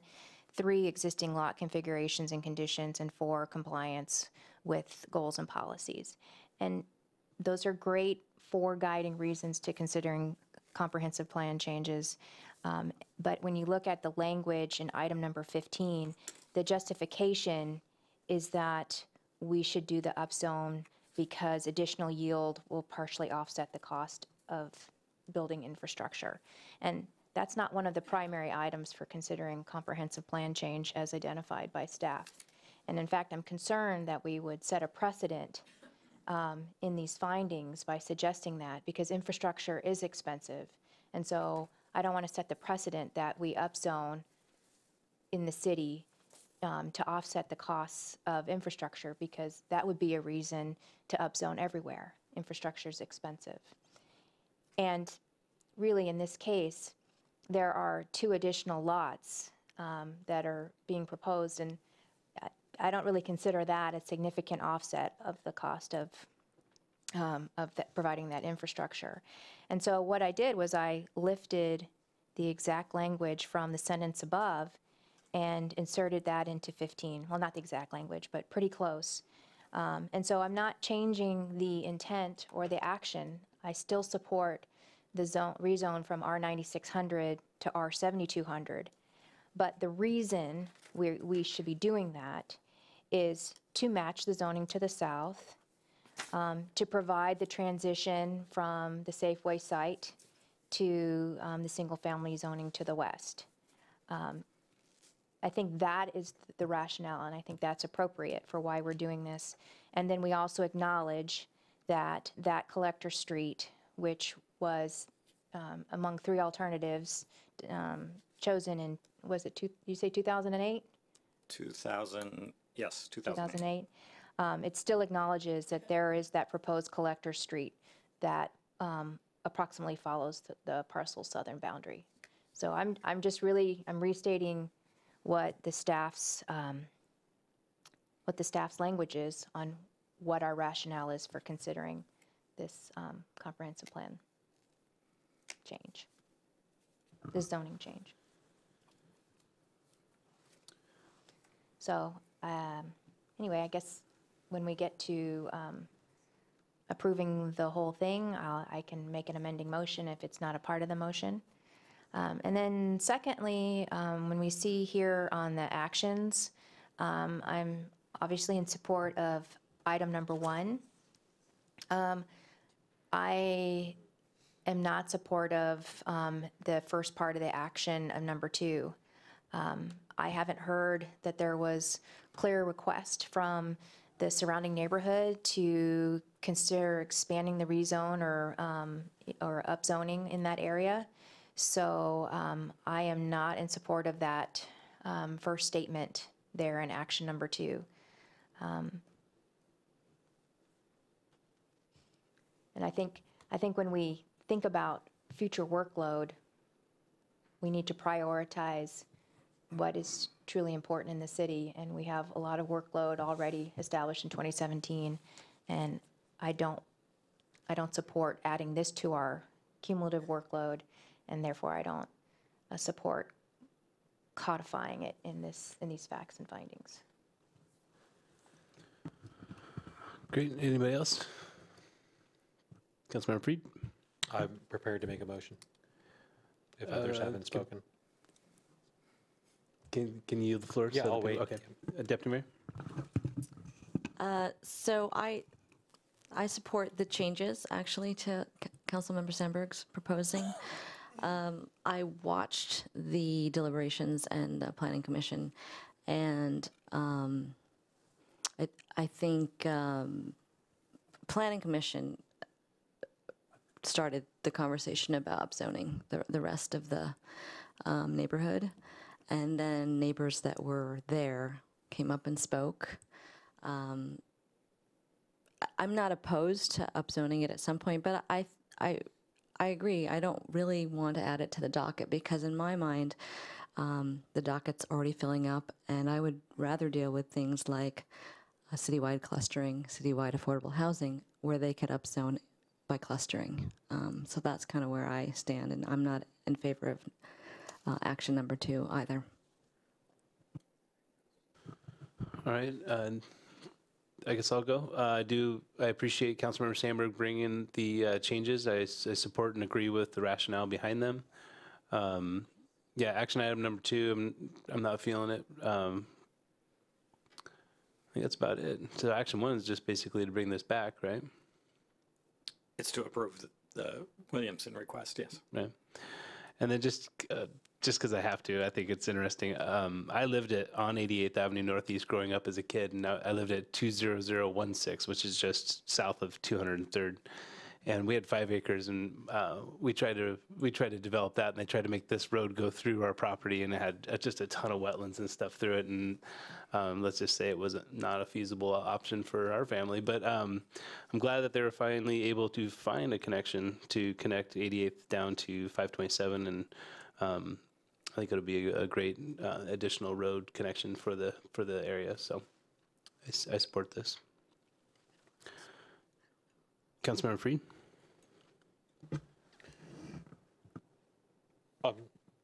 We're ready? And nobody else wanted to talk, so. Okay. So I move the city council approves a plan, use designation, and code zoning classification change of R96 zoning of the 3 parcels east of 7th Avenue Southeast and just north of Snohomish County boundary to R7200 on the Williams property. In addition to that clarification on item number 15, I'd like the following language to be inserted in the council findings. The R9600 zoning for the 3 parcels of East 7th Avenue. So I'm not changing anything till the end. So if everybody has this copy, how about I just change the ends rather than read the entire thing? The proposed 203rd Street / 242nd Street Collector Street would approximately follow the southern boundary unless otherwise provided for an adjoining parcel as approved by staff. And I'll speak if there's a second. Speak to my motion. I think it's important that we have that connector because there, as Mayor Rayam stated, there really is no other option because of the very large wetland that runs just to the east of these properties at the bottom of the hill. There's no viable option that was discovered for years past to really get up to 7th Avenue Southeast. If the Williams and then the southern property there that we can see on the map, which I believe is 20350. If those 2 neighbors can come together and there's a collective development, I wouldn't be adverse as long as staff is supportive of the road going anywhere on those 2 parcels. Apart from that, this property, the Williams, would be providing their 50% allocation of the road. Yes. Could you restate the last language change, please? So following your suggested language of follow the parcel's southern boundary, I am adding unless otherwise provided for on adjoining parcel as approved by staff.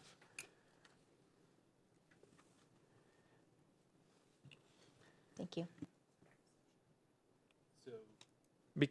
If you've been to this parcel, there is a hill in front of it, and I also wonder about what the best sight distance is, and I actually think pulling that road further south might improve the sight distance with that dip.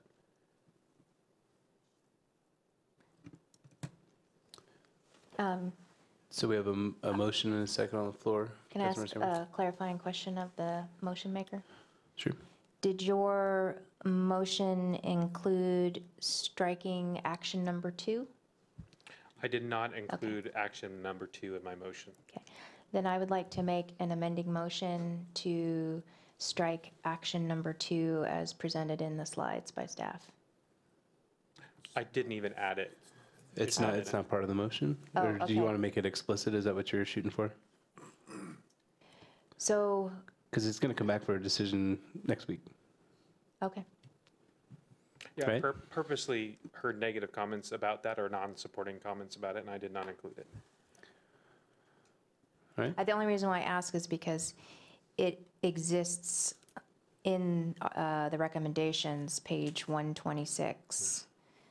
So it is currently in the Planning Commission recommendations as item number 2. And so I think what Mr. Boyd was saying is that what's before us are the Planning Commission findings. They become City Council findings with our actions. Yes, that's correct. And we can defer a decision on the full council findings until next week, but it would be useful to have a sense of the whole council about whether that action 2 should be included or not. So I would like to make that amending motion to not include action number 2. All right, and I'll second it. So now we're making, okay, is there any discussion on the amending motion to strike action 2? Can you put it back on the screen, Mr. Boyd?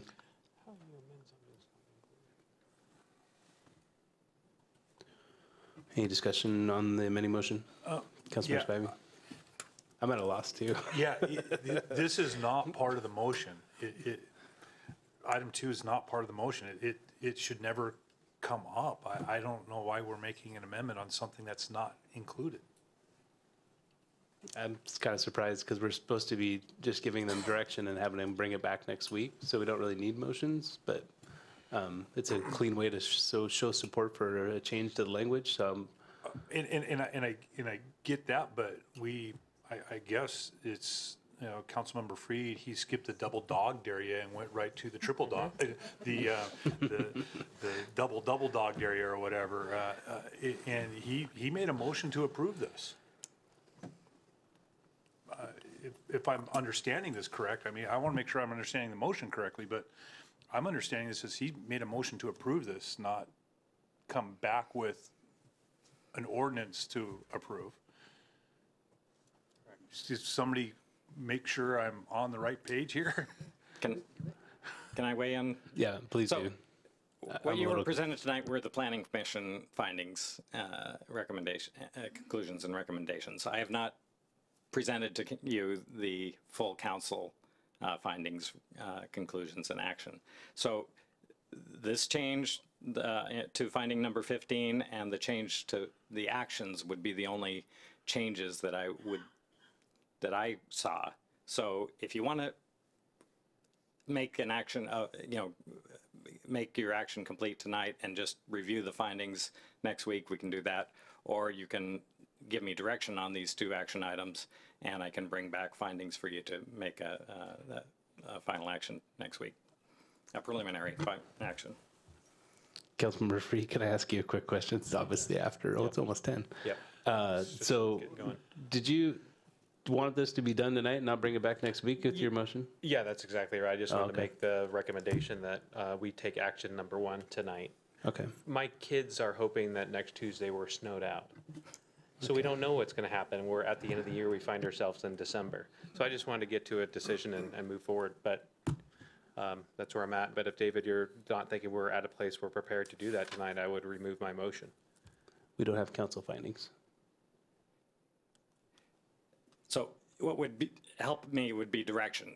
Does council want to include action 2 or not? So I'm not Mayor, in support of number 2, if that helps. Okay. if the seconder is, We got a motion on the floor, we got to vote We on got it. 2. Can we roll back? Okay, I'm okay to take your I second. can withdraw Okay. my Withdraw this. amending Okay. motion if the seconder wants to withdraw his second. I'm down.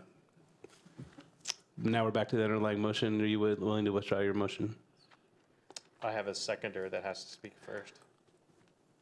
I guess I'm at a loss. I thought we could approve this, and I believe that's what Councilmember Freed was under the impression, and I would defer to the city attorney. I mean, if we can approve this tonight, then we got a motion on the floor to approve it. And that's what I'm looking at right now, if I could have just a moment. So Mr. Mayor, these all come back as the final combined code and plan amendments Correct. that are supposedly coming back on the 27th. So all staff is asking for is direction for the language change on 15 and whether or not to put action 2 in the final draft. Right. Because if we took action to adopt these plan and code changes, that might constitute our one plan update for the year. City attorney. That's my assessment as well. So the idea was to get direction, and then on the 13th originally, and the projected agenda is when we were going to make the plan and code amendments for the year. Based on what's happening with Fitzgerald next, it looks like we're going to ask you guys to make a motion to continue those items on the 13th to the special meeting that we're going to be holding on the 27th, at which time we can do the remaining public hearing for Fitzgerald. Once that is closed, we can then discuss the comp plan amendments and do one, as Councilmember Sandberg said, one motion that accepts all of them for the year. Okay. So with the support of my seconder, I will remove my motion. Or just make it the recommendation of staff. That would be what I would like to say next. I would, if you're making the recommendation of staff, then I would continue with Yeah, my I'm just trying, thank you, I appreciate that. I'm just trying to get through this quickly and come to a decision, because it's, I don't know, I'm deducting that people are in support of number one, which I certainly am. I am supportive of adding language that says unless otherwise provided for adjoining parcel as approved by staff. I think that's appropriate. I want to make sure the road goes in the appropriate location. We're not limiting ourselves to one parcel. If there's some variance that we have within those two parcels, if they're developed at the same time, let's give staff the ability to do so. I would be supportive of number two coming back, but on one voice out of 6.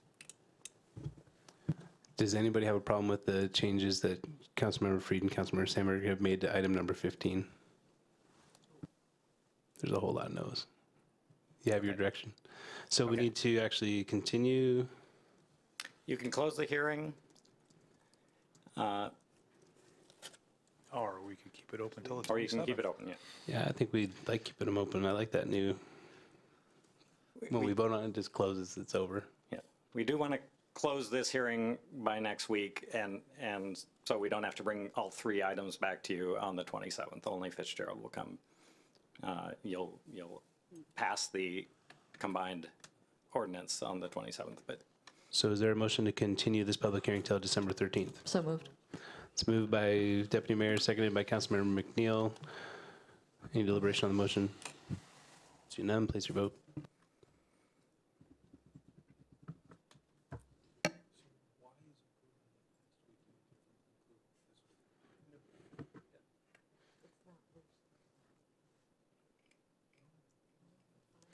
Passes unanimously with Councilmember Agnew absent and excused. We're on to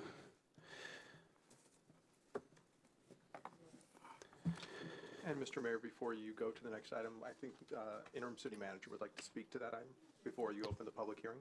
before. Oh, really? Okay. AB 16-212, public hearing ordinance establishing a downtown assessment reimbursement area. Interim city manager. Well, Mr. Mayor, we had a couple of questions that were raised at the break, and it may relate to the holiday season, the delivery of mail, whatever. But I accept at face value the comments by several of our citizens that they just got their notice of this hearing just a few days ago. That clearly was not the intent of the notice process, and whatever happened, they didn't get timely notice. Our suggestion would be that we just halt this hearing. We go ahead and, because of the noticing, bring back a whole new resolution on the meeting of the 13th, and then renotice and set a new public hearing for January 10th. That's our consensus recommendation of talking with engineering, legal staff. We just, there is no need to move on a rush on this one. It doesn't have to be done by year end. We just want to make sure that people got noticed and time to respond. So our recommendation would be a new resolution on December 13th, and then renotice and set a public hearing for the 10th of January. And if I could piggyback on that, actually, as I arrived today, I had 2 new documents showing objections to the assessment reimbursement area. One of them is approximately 7 pages long that I haven't been able to thoroughly vet.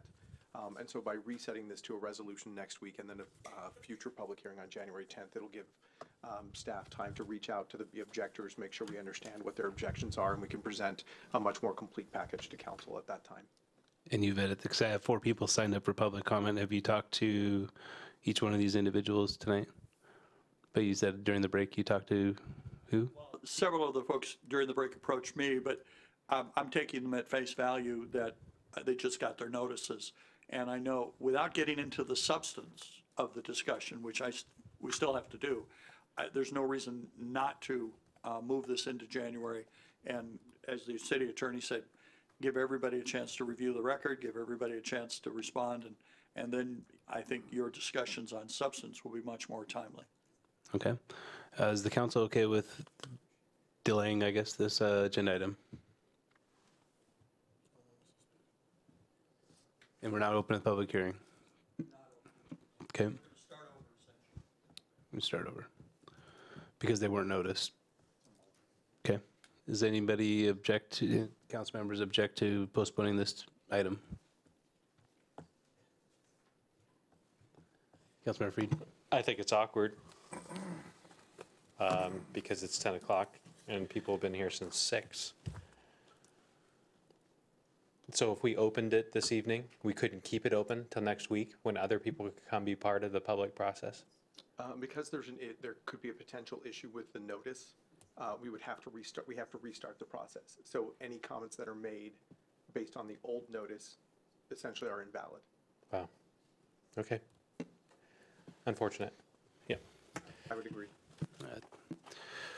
All right, so looks like the council is okay with that. So we're going to move on to AB 16-213, Plan and Code Amendments to the Fitzgerald 35th Southeast and Canyon Creek 39th Southeast Subarea Plan and Bothell Municipal Code 1250 and 1252. I believe I hand the floor over to the Community Development Director, Tom Burdette. Thank you, Mayor and council members. Tonight, we have some brief items to cover with you. All along this whole process with Fitzgerald's, we've been striking an objective to find balance as directed by council and also respect all interests associated with Fitzgerald's and meet the schedule. Tonight, Bruce has taken the decisions made by City Council and put those into draft code and plan amendments. The questions and comments that have come into the staff from the public are appreciated. They're being reviewed and responded to as constructive to the final product. As a part of this effort, substantive plan amendments were overlooked. Therefore, the city does need to extend the comment period or open the comment period back up for code amendments and hold another public hearing as you discussed at the beginning of the meeting on December 27th. Final tech memos and best available science report will be in the packet for December 13th and the rest of the 2016 plan and code amendments. I'll turn the time over to Bruce to go over plan and code amendments to date and leave some time after Bruce's presentation for Scott Massal to speak to the council concerning finishing the amendment process.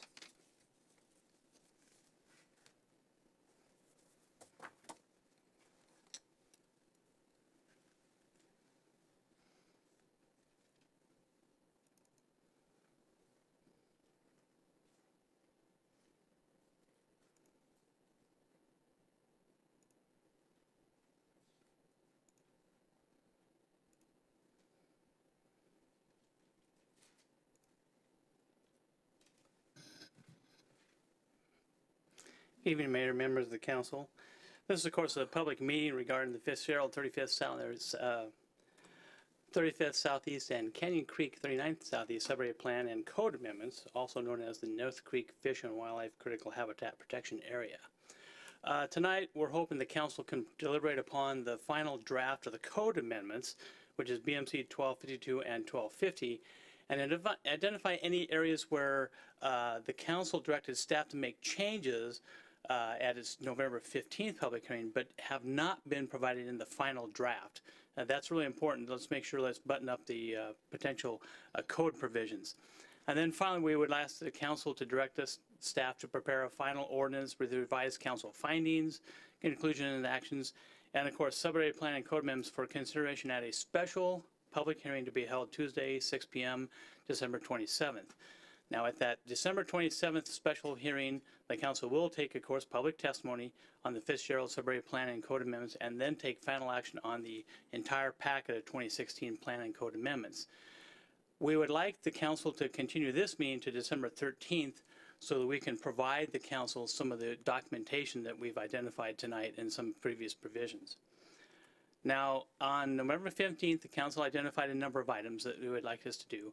One is, of course, reorganize the Fitzgerald Subarea plan regulations to reflect a more logical sequence. Essentially, what happened is that we had taken the provisions and kind of bounced around, made so many changes. We had a lot of duplication. We had some areas that were hard to find. And so what we've done is we've really changed those provisions quite a bit so they're a little bit easier to follow. And essentially what you can do is you can find that on the title page on your Agenda Bill Packet 323. There was also a request to remove some confusing language, which basically identifies unless otherwise stated in an approved plan unit development in accordance with BMC 1230. This was some language that was really kind of confusing in that, and you can see it on, that is not in the page on AB package number 329. Finally, the council asked that we identify forest equipment surface water facilities do not include underground vaults or other underground detention facilities. You could technically identify that those are forest equipment underneath the new manual. That's not what we wanted to place into our open space areas, but we do have a provision that says if you have to, you could use some kind of a pond or other type of an open feature.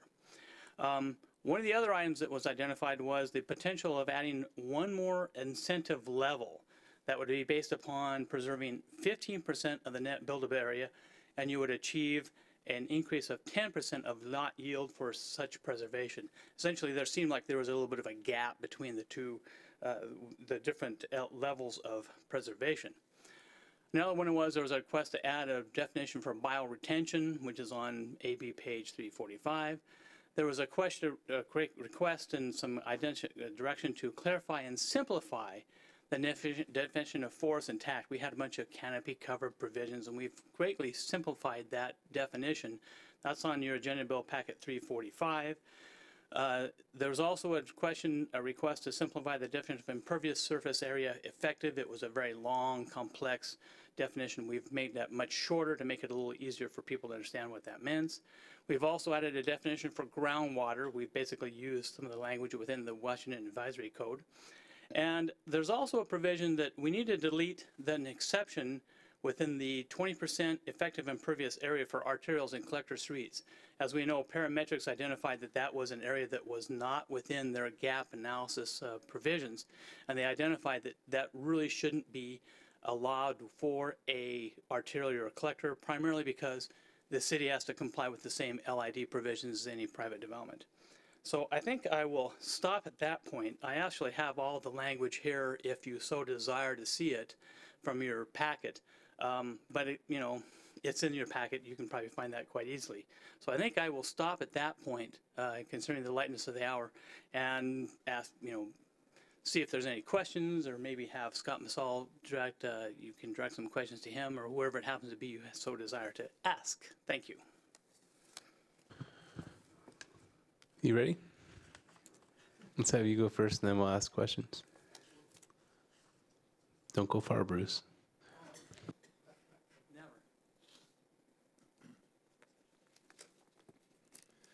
Good evening, Council. Scott Massall, outside counsel, working with staff on the Fitzgerald sub-area matter. The only thing I wanted to point out is that it was an oversight not to include the sub-area plan amendments in the November 15th package, and fortunately, Bruce discovered that oversight in time for us to correct it and issue the appropriate notices so that we could timely schedule the public hearing on those amendments and still enable the council to take action before the end of the year and combine that with the action on the other two pending sub-area plan amendments. So the schedule, as Tom said, is that this matter will be continued until the 13th. Bruce will present to you a final package of all of the documents pertinent to the Fitzgerald sub-area. Notice was published today in the city's official newspaper of record, the Seattle Times, establishing the hearing date of December 27th for the sub-area plan public hearing. You've already had the hearing, several hearings, continued hearings on the code changes themselves. So on the 27th, you'll be able then to make final decisions on all of the pending sub-area comprehensive plan amendments that are presently before you. I don't have much to add on the substance of it since Bruce is effectively handling all of that. The SEPA comment period that's associated with this action ended yesterday, and the city did receive 4 or 5 comments. And the SEPA appeal period ends next Monday, the 12th, which is the day before the next council meeting. So we'll know whether we have any SEPA appeals on this as well, and can advise you of that at that time. Great. And I'd be happy Thank to you. answer any questions you might have. Okay. Is there any council questions? Councilmember, or sorry, Deputy Mayor? Can I ask any questions, or do I have to ask Scott questions? I'd ask questions pertinent to the Fitzgerald area. Ask whatever you want. So concerning public comment earlier, how can the public make meaningful comment on the comp plan amendments? And how does it impact public comment to have the public hearing on the 27th open and close and approved on that date?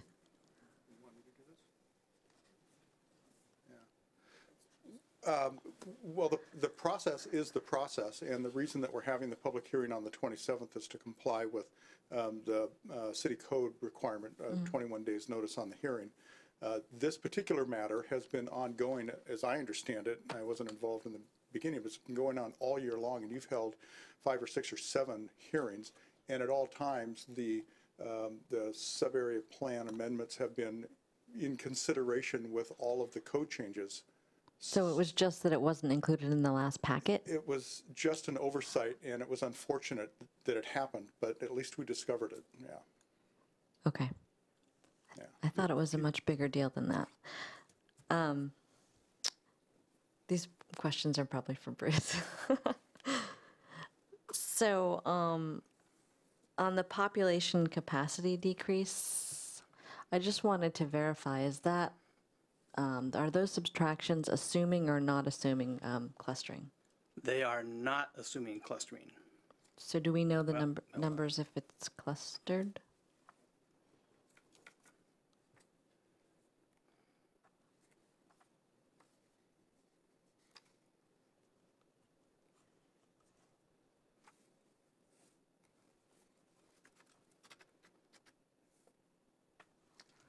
I have too many pages to look at, I'm sorry to say. Did I miss something in a? No, It's in no, here? no, Okay. no, that's a, Makes me uncomfortable that we're assuming it's not clustered. well, what I can do, that's a pretty simple thing to fix, because we have some pretty good numbers on that. So we can actually insert those if we so desire, if we so need to. Let me take a look at this.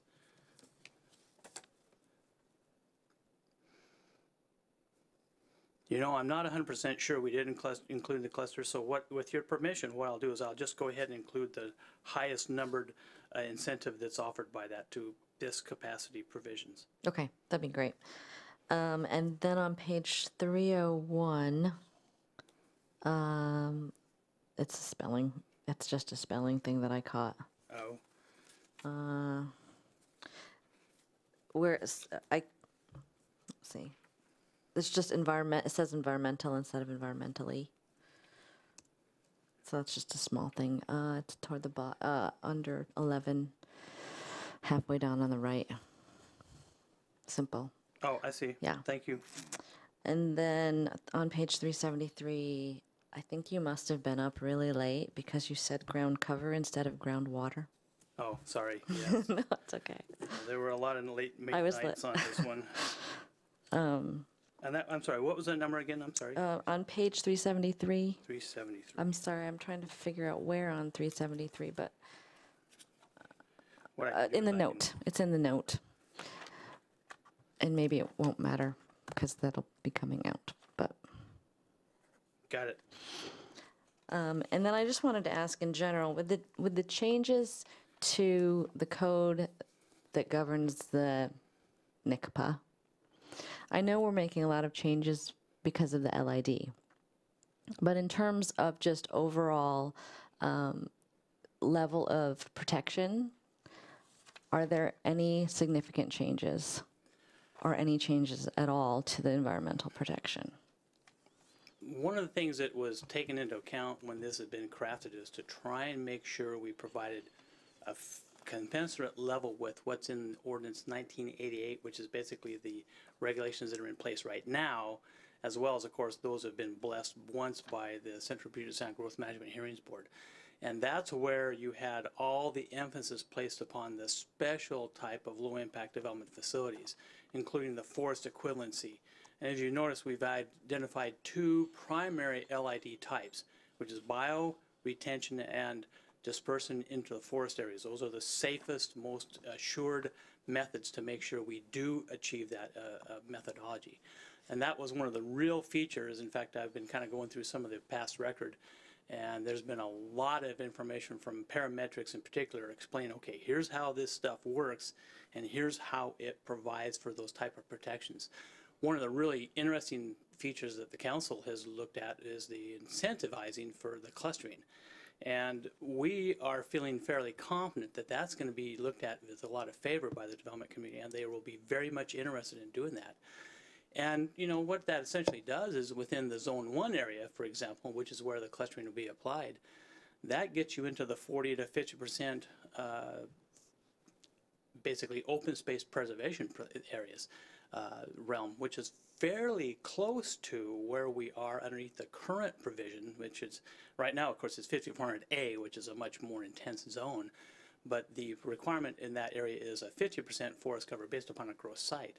We're getting very, very close to that through some of the more higher levels of incentives. But no matter what happens, we're going to have a 36% of the areas preserved as part of critical areas and critical area buffers. So there's still a lot of area being preserved. So that's a really interesting element that has really shows a lot of promise. So I can't remember where it is. I think it's at the beginning of the ordinance, but maybe it's the comp plan.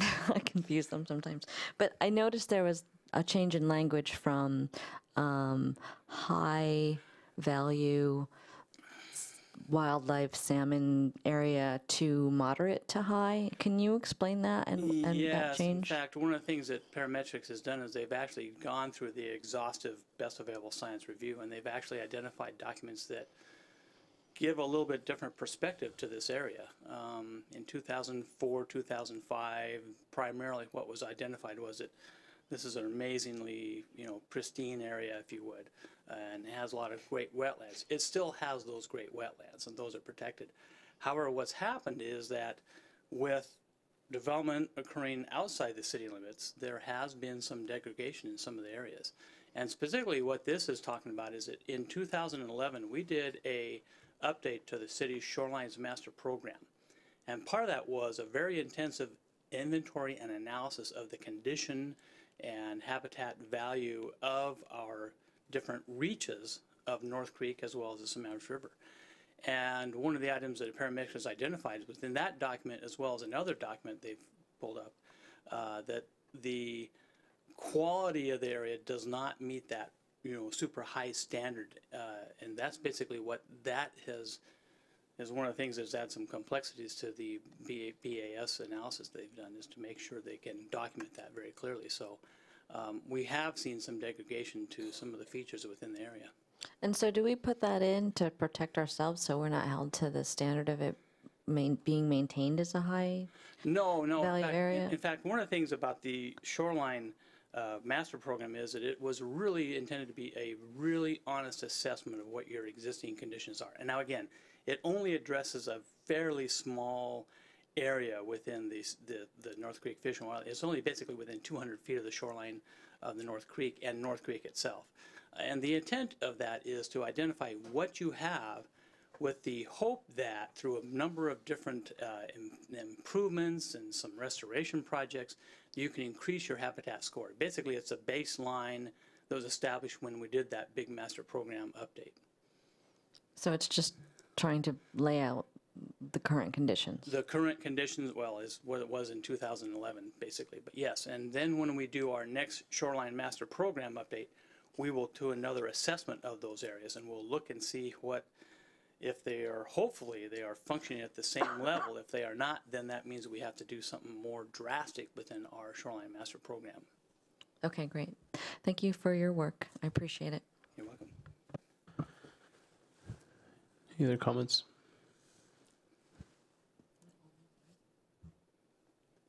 Councilmember Freed? We've been together as council maybe one time on this subject, and it seems like we have a different configuration each time. But there was a time, the last time we discussed this, where I think Councilmember Spivey, Councilmember Agnew, and myself supported keeping our 5400A, as I recall. And then there's been a meeting since then. The conversation took place again, and it seems like it's 9600 now that's moving forward in the paperwork. Is that correct? That's correct, yes, 9,600. When is the right time, and when is the firm decision that it will be 9,600 or 7,200 or whatever it might be? Well, it would probably be in two steps. One was, of course, when we have our final action on the 27th of December. That would be one choice where you could say, okay, we've decided that the previous direction the council has provided was not what we want to do. We want to do a change at that time.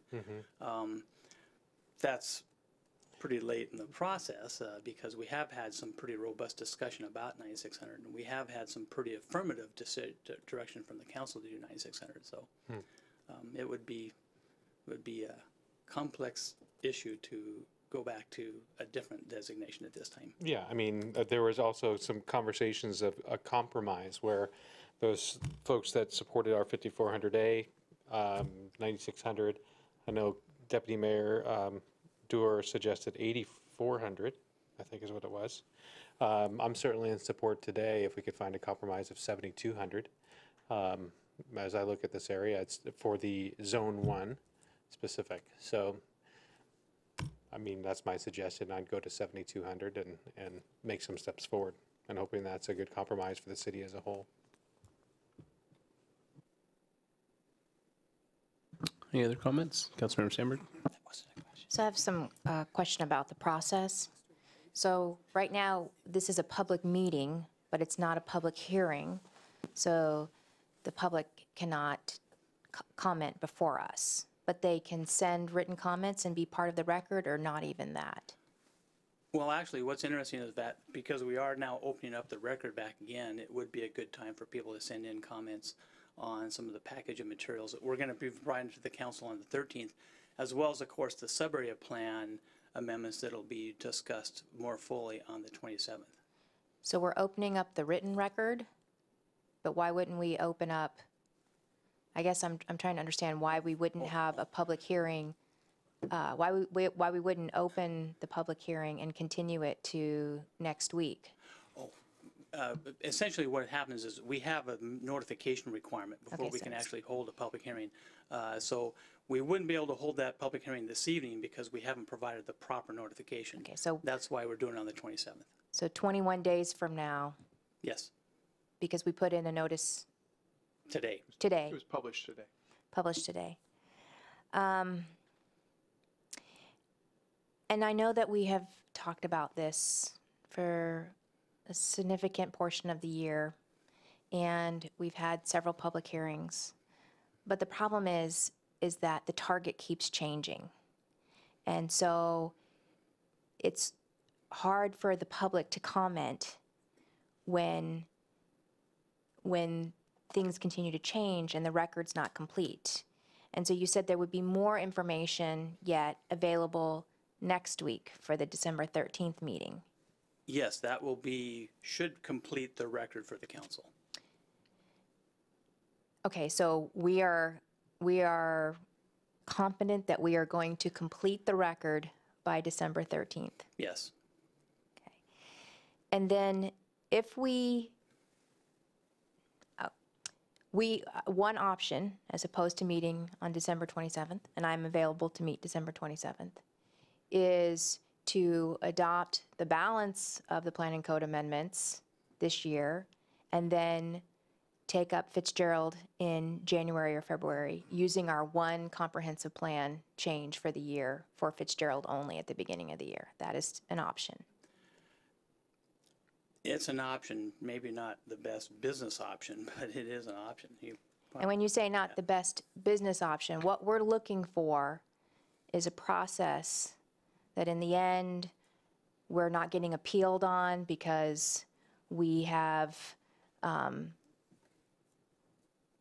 we've maybe met legal requirements of noticing, but maybe not the spirit of it by working up into December 27th.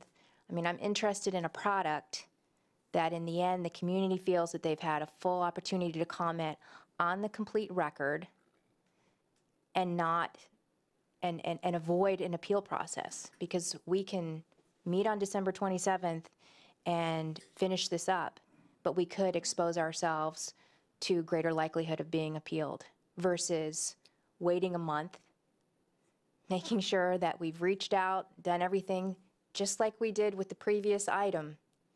Previous item, there's a lot of parallels. People said they didn't get the notice, they haven't had time to comment, and we are planning on renoticing that public hearing till January 10th. And I have concerns. I have sat here and said, I want to finish this by the end of the year, but I'm concerned that if we do that, it's going to be a longer road, and we can still do it in January and February and use our one comprehensive plan change for the year. May I speak to that, Mayor? Yeah, we vetted that option quite thoroughly, actually, and I think it's a matter of evaluating what's best for the community and the risk associated with what's best for the community. One of the elements that concern me very much is we have other clients, we have other applicants that rely on comprehensive plan amendments, and to do 2 amendments within a 2-month period of each other sort of ties our hands. It'll take away some flexibility from the city. More specifically, what I'm addressing is, should the University of Washington at Bothell and Cascadia College need a plan and code amendment in 2017, it won't be available to them. We vetted that with their attorney. We discussed it with the university representative, and they said today we don't anticipate one, but we don't know where we're going to end up after we do that master planning process, and we can't tell you that we won't need one in June of 2017. So evaluating those issues with this concern, looking at those options, I don't think that we're really going to be that much greater risk with Fitzgerald if we can end it by the end of this year. I know it's a huge imposition to schedule another public meeting, but I think that's probably our best option by the end of this year. I disagree, but fair enough. And appeals are expensive and time-consuming and put off decisions that can be made to the benefit of stakeholders. And you could take Fitzgerald to the middle of 2017. No, I don't want to do that. But I mean, I don't want to put off Fitzgerald for the potential need that isn't even clearly identified yet by another entity, because we can switch our schedule, our plan amendment schedule, to adopting at the beginning of years instead of the end of years to accommodate this. But that's a discussion for the rest of council, I guess. I do have some questions about the agenda packet. So on page 283, it talks about why Zone 1 is different. I think it's the middle of your page under the bolded term modify, second bullet. This area, referring to Zone 1, is not located within the Colewoods Creek Drainage Basin. It is located within the Spring Stream Drainage Basin, which has quite different conditions. And where is the evidence to support that statement? Is that someplace else in the document? Because I think that's very important. So you'd like a lot more. We have a whole bunch of record on this, but what I can do is I can certainly expand upon what those conditions are. If there are additional conditions beyond the fact that it drains south to the, I think it's 240th Street ditch, if there are additional conditions that make this basin quite different, then I think we should spend a little bit of time on that. Yeah, we can certainly do that. And then bear with me, I just have to page down.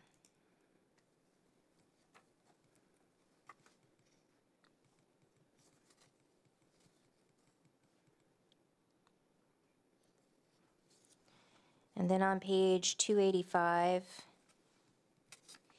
it's the third bullet from the top.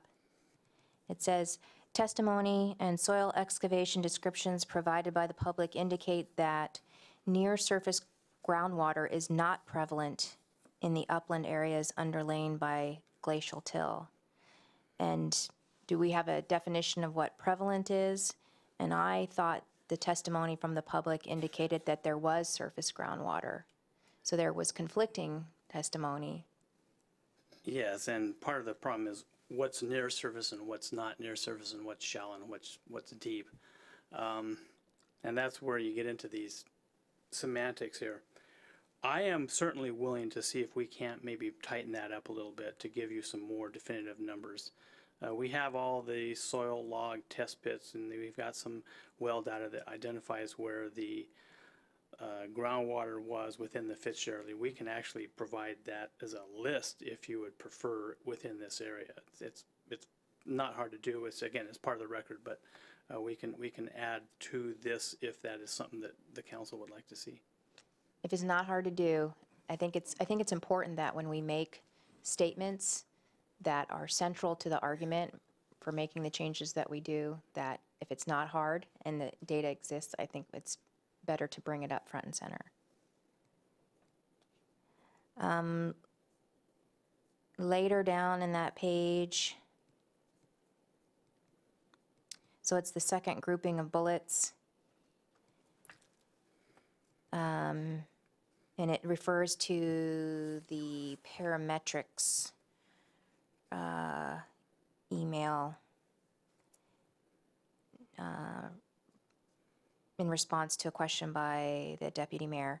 It says that it's the last bullet. It is the opinion that parametrics finds these provisions provide the protection.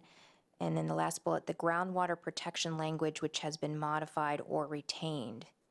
And is that groundwater protection language just in reference to the NCPA, or is that in Zone 1 as well? It is in reference to the NCPA. The groundwater protection in Zone 1 is different. We're basically using the LID provisions to protect groundwater within Zone 1. Okay, because I didn't believe that we had specific groundwater protection language in Zone 1. So if we are relying on LID techniques for Zone 1, I think that needs to be clarified. I think it's also important to note, this is in response to Councilmember Freed's suggestion that we reconsider the underlying zoning. That last bullet point says the parametrics opinion is subject to the following assumptions, that the final proposed regulations are materially consistent with the first draft dated October 18th. And it is on October 18th in that draft that the language proposed is R9600. Yes, so the parametrics report is they are making the statement that the provisions provide adequate protections, assuming that we stay with R9600. So I would caution council from departing from an R9600 zone, and I think we had a lot of conversation about clustering to allow increase in lot yield while retaining trees and other open space on the property.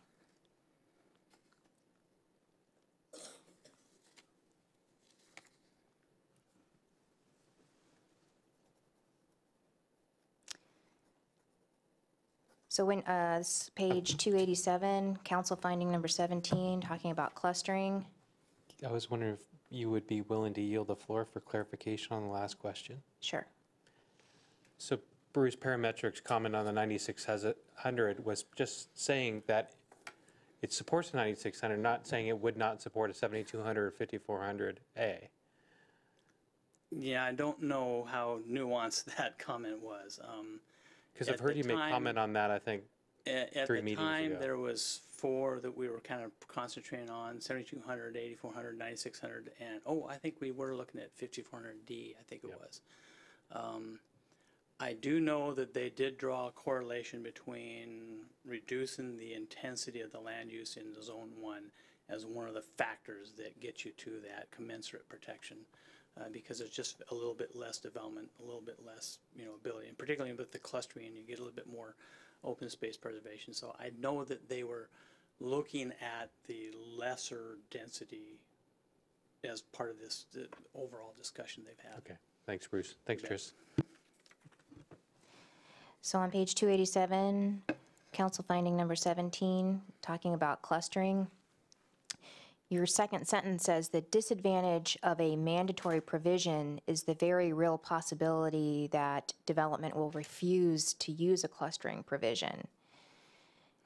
And I think maybe you can rework that sentence a little bit, because it's sort of the disadvantage of the optional clustering provision is that It's kind of there too. is that they will refuse to use clustering and just build on a traditional subdivision basis. So I might want to look at that sentence and rework that a little bit. Maybe you intended something a little bit different. Okay. Then on page 288, council finding number 19. I was pretty shocked by what I read there. We're making a pretty big change to that, yes. I mean, I've been looking at these facts, findings, and conclusions from Planning Commission and from City Council for decades, and I've never seen language like that that is so disrespectful to public comment. I think that anybody, any citizen who takes time out of their life to write thoughtfully or to come and comment to us on an issue that's important to them should be respected. Agreed, And that all needs to change. yes.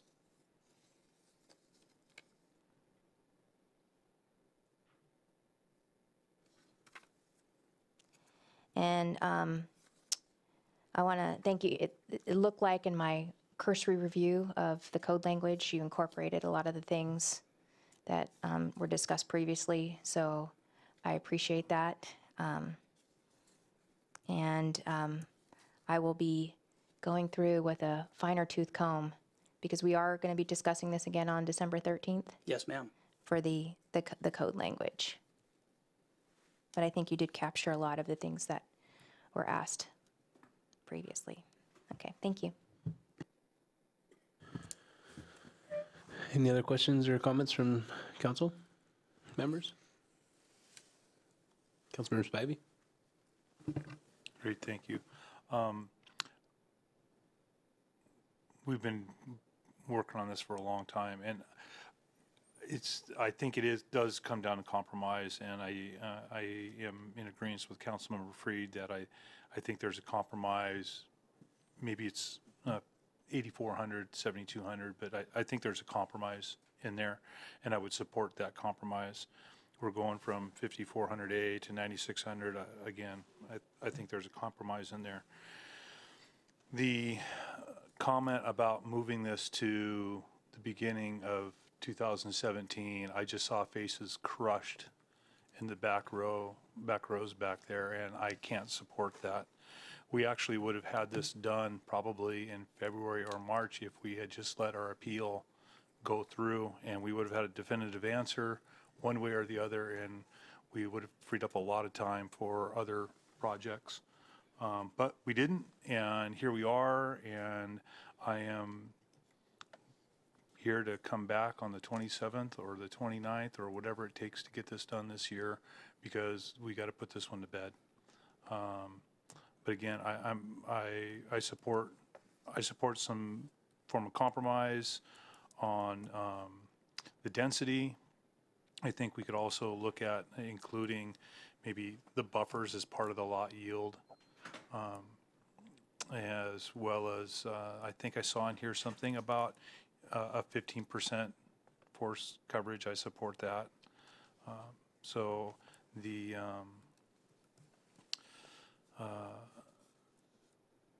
clustering option and incentives for clustering, I think that's a huge thing also. So we just got to be careful that we,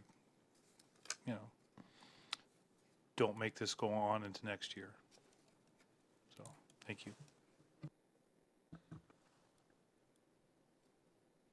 Councilmember McNeil, you're the only one that hasn't gone yet, or would you like me to go?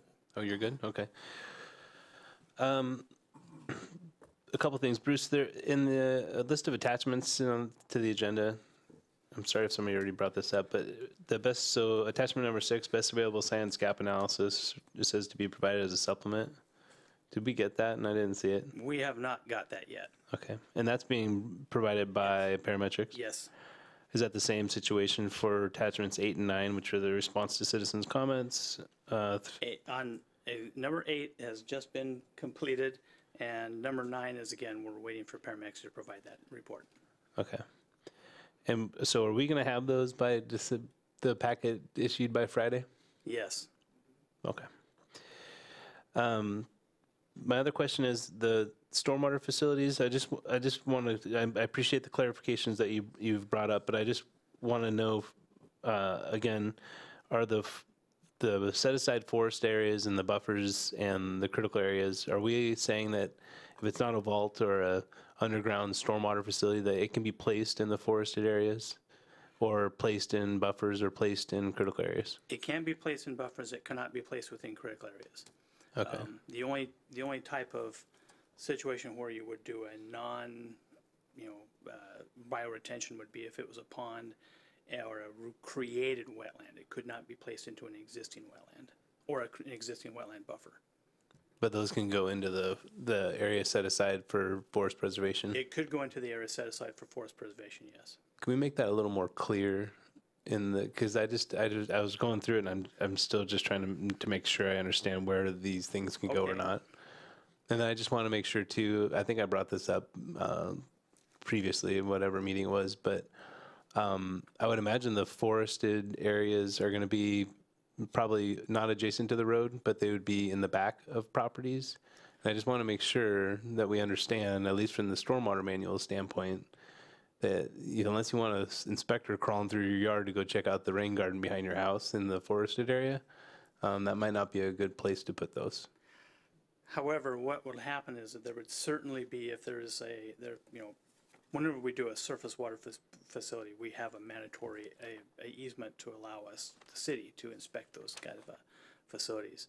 And so the idea behind that is it'd probably be sliced into some type of special tract, and it'd probably have some type of language that said, look, this is subject to inspection by the city of Bothell.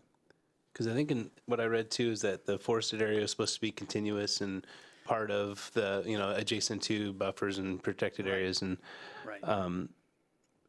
so does that mean that if you put rain gardens on the right of way in front of the houses where they're easily accessible and maintainable, is that not going to be able to be counted towards the forested coverage? My recollection, and again, I'm trying to go back a ways, is that a rain garden is bioretention, isn't it? I'm sorry, yeah, bioretention, if you want to use that term. Oh, bioretention, okay, bioretention is... We can get into the difference between rain garden and bioretention if you want at 10:30 at night. Technical discussion. So the idea behind that is that there is not right now a definitive dimensional standard for those open space areas. What you're identifying is you'd have to have, if you wanted to have, some type of a specific area to be said, we might want to have some kind of dimension applied to that. I guess I would try to encourage the things to be next to the right-of-way so that all of the utilities that the city needs to inspect and take care of are not in the back of people's properties. Yeah, except that the forest areas are usually toward they're kind of scattered all over the place. And sometimes it's not a great idea to have a forest area next to a right-of-way because you got a lot of excavation that goes on there. Yeah, I'm not worried about that part. I agree with you there. It's just I'm just worried the way the code's written that it'll direct people to build rain gardens, bioretention, whatever you want to call them, in the back of the In properties. the back of the property versus, well, it'd be the low point wherever that happens to be on that particular property, which could be in the back. You can put a rain garden anywhere you want, as long as Well, water flows to it. yeah, I mean, you don't well, want to put it at the very tippy Yeah, top of yeah, them. yeah, low point. Let me see if I can't come up with something for that. I don't know if I'll have exactly the language for the 13th, but I'll have to do a little bit of work with our surface water folks about some of the provisions they've got going on. Okay. And I just wanted to comment too that there's no way I want this to go into 2017. I thought we've gone over the underlying zoning, and that's why it's 9,600 in this packet. And I think it is unfortunate we have to reopen it, but all the information's here. It's not like Bruce is going to ignore any public comment that we received between now and then. I understand it's not part of the record until it's reopened, but we've tried to be pretty accommodating and responsive to public comments. So, yeah, I look forward to having this done. I won't be here on December 27th, but You'll be here next week, though. I will be here next week. Okay. But I won't be here. Maybe I'll call in for this item on the 27th, but I will not be here. So those are my comments. Is there anything else? Councilmember McNeil. So we are going to see the updates by Friday? Yes. Okay, thank you. You want another round? I don't really, but you made an interesting comment regarding locations of rain gardens. Okay. And I have no interest in staying very much later, but could I just share an experience? With you, yeah. So I put in a few rain gardens, and what we found was, surprisingly, you thought putting in the front yard was for access and making sure they're maintained was optimal, but then we've gone further to design a new development where it actually has a stream that runs through it.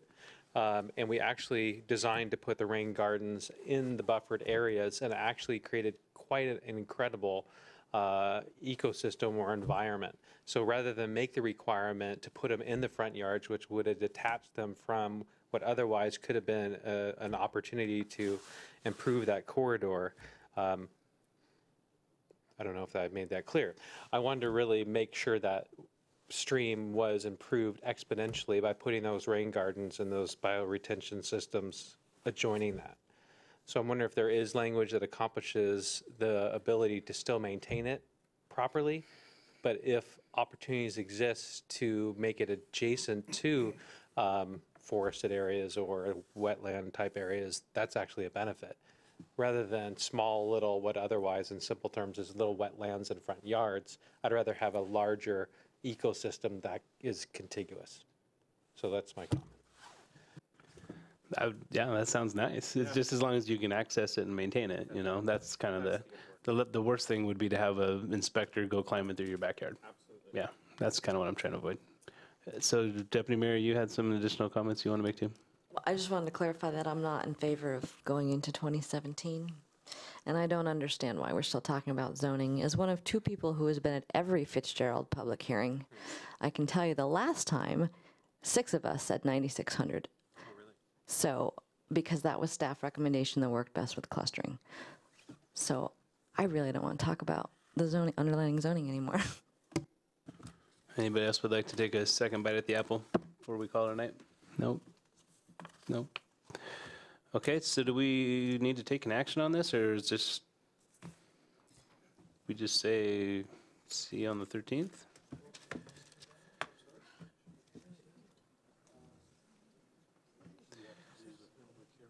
It's a public, it's just a public meeting, so. Just a public meeting, yes. This is just We a don't public have- meeting, so we don't have to say anything like continue or, Right. okay, because That's the correct, yes. recommendation says we do. Okay, we're done with that item. Is there anything, no, good. Is there a motion to adjourn? Seconded. Is there any discussion on the motion to adjourn? Yeah, please vote yes. All right. Place your vote. That's okay. We'll do it this old-fashioned way. Raise your hand and say aye if you're agreeable to adjourn. Aye. Aye, approved. We're adjourned.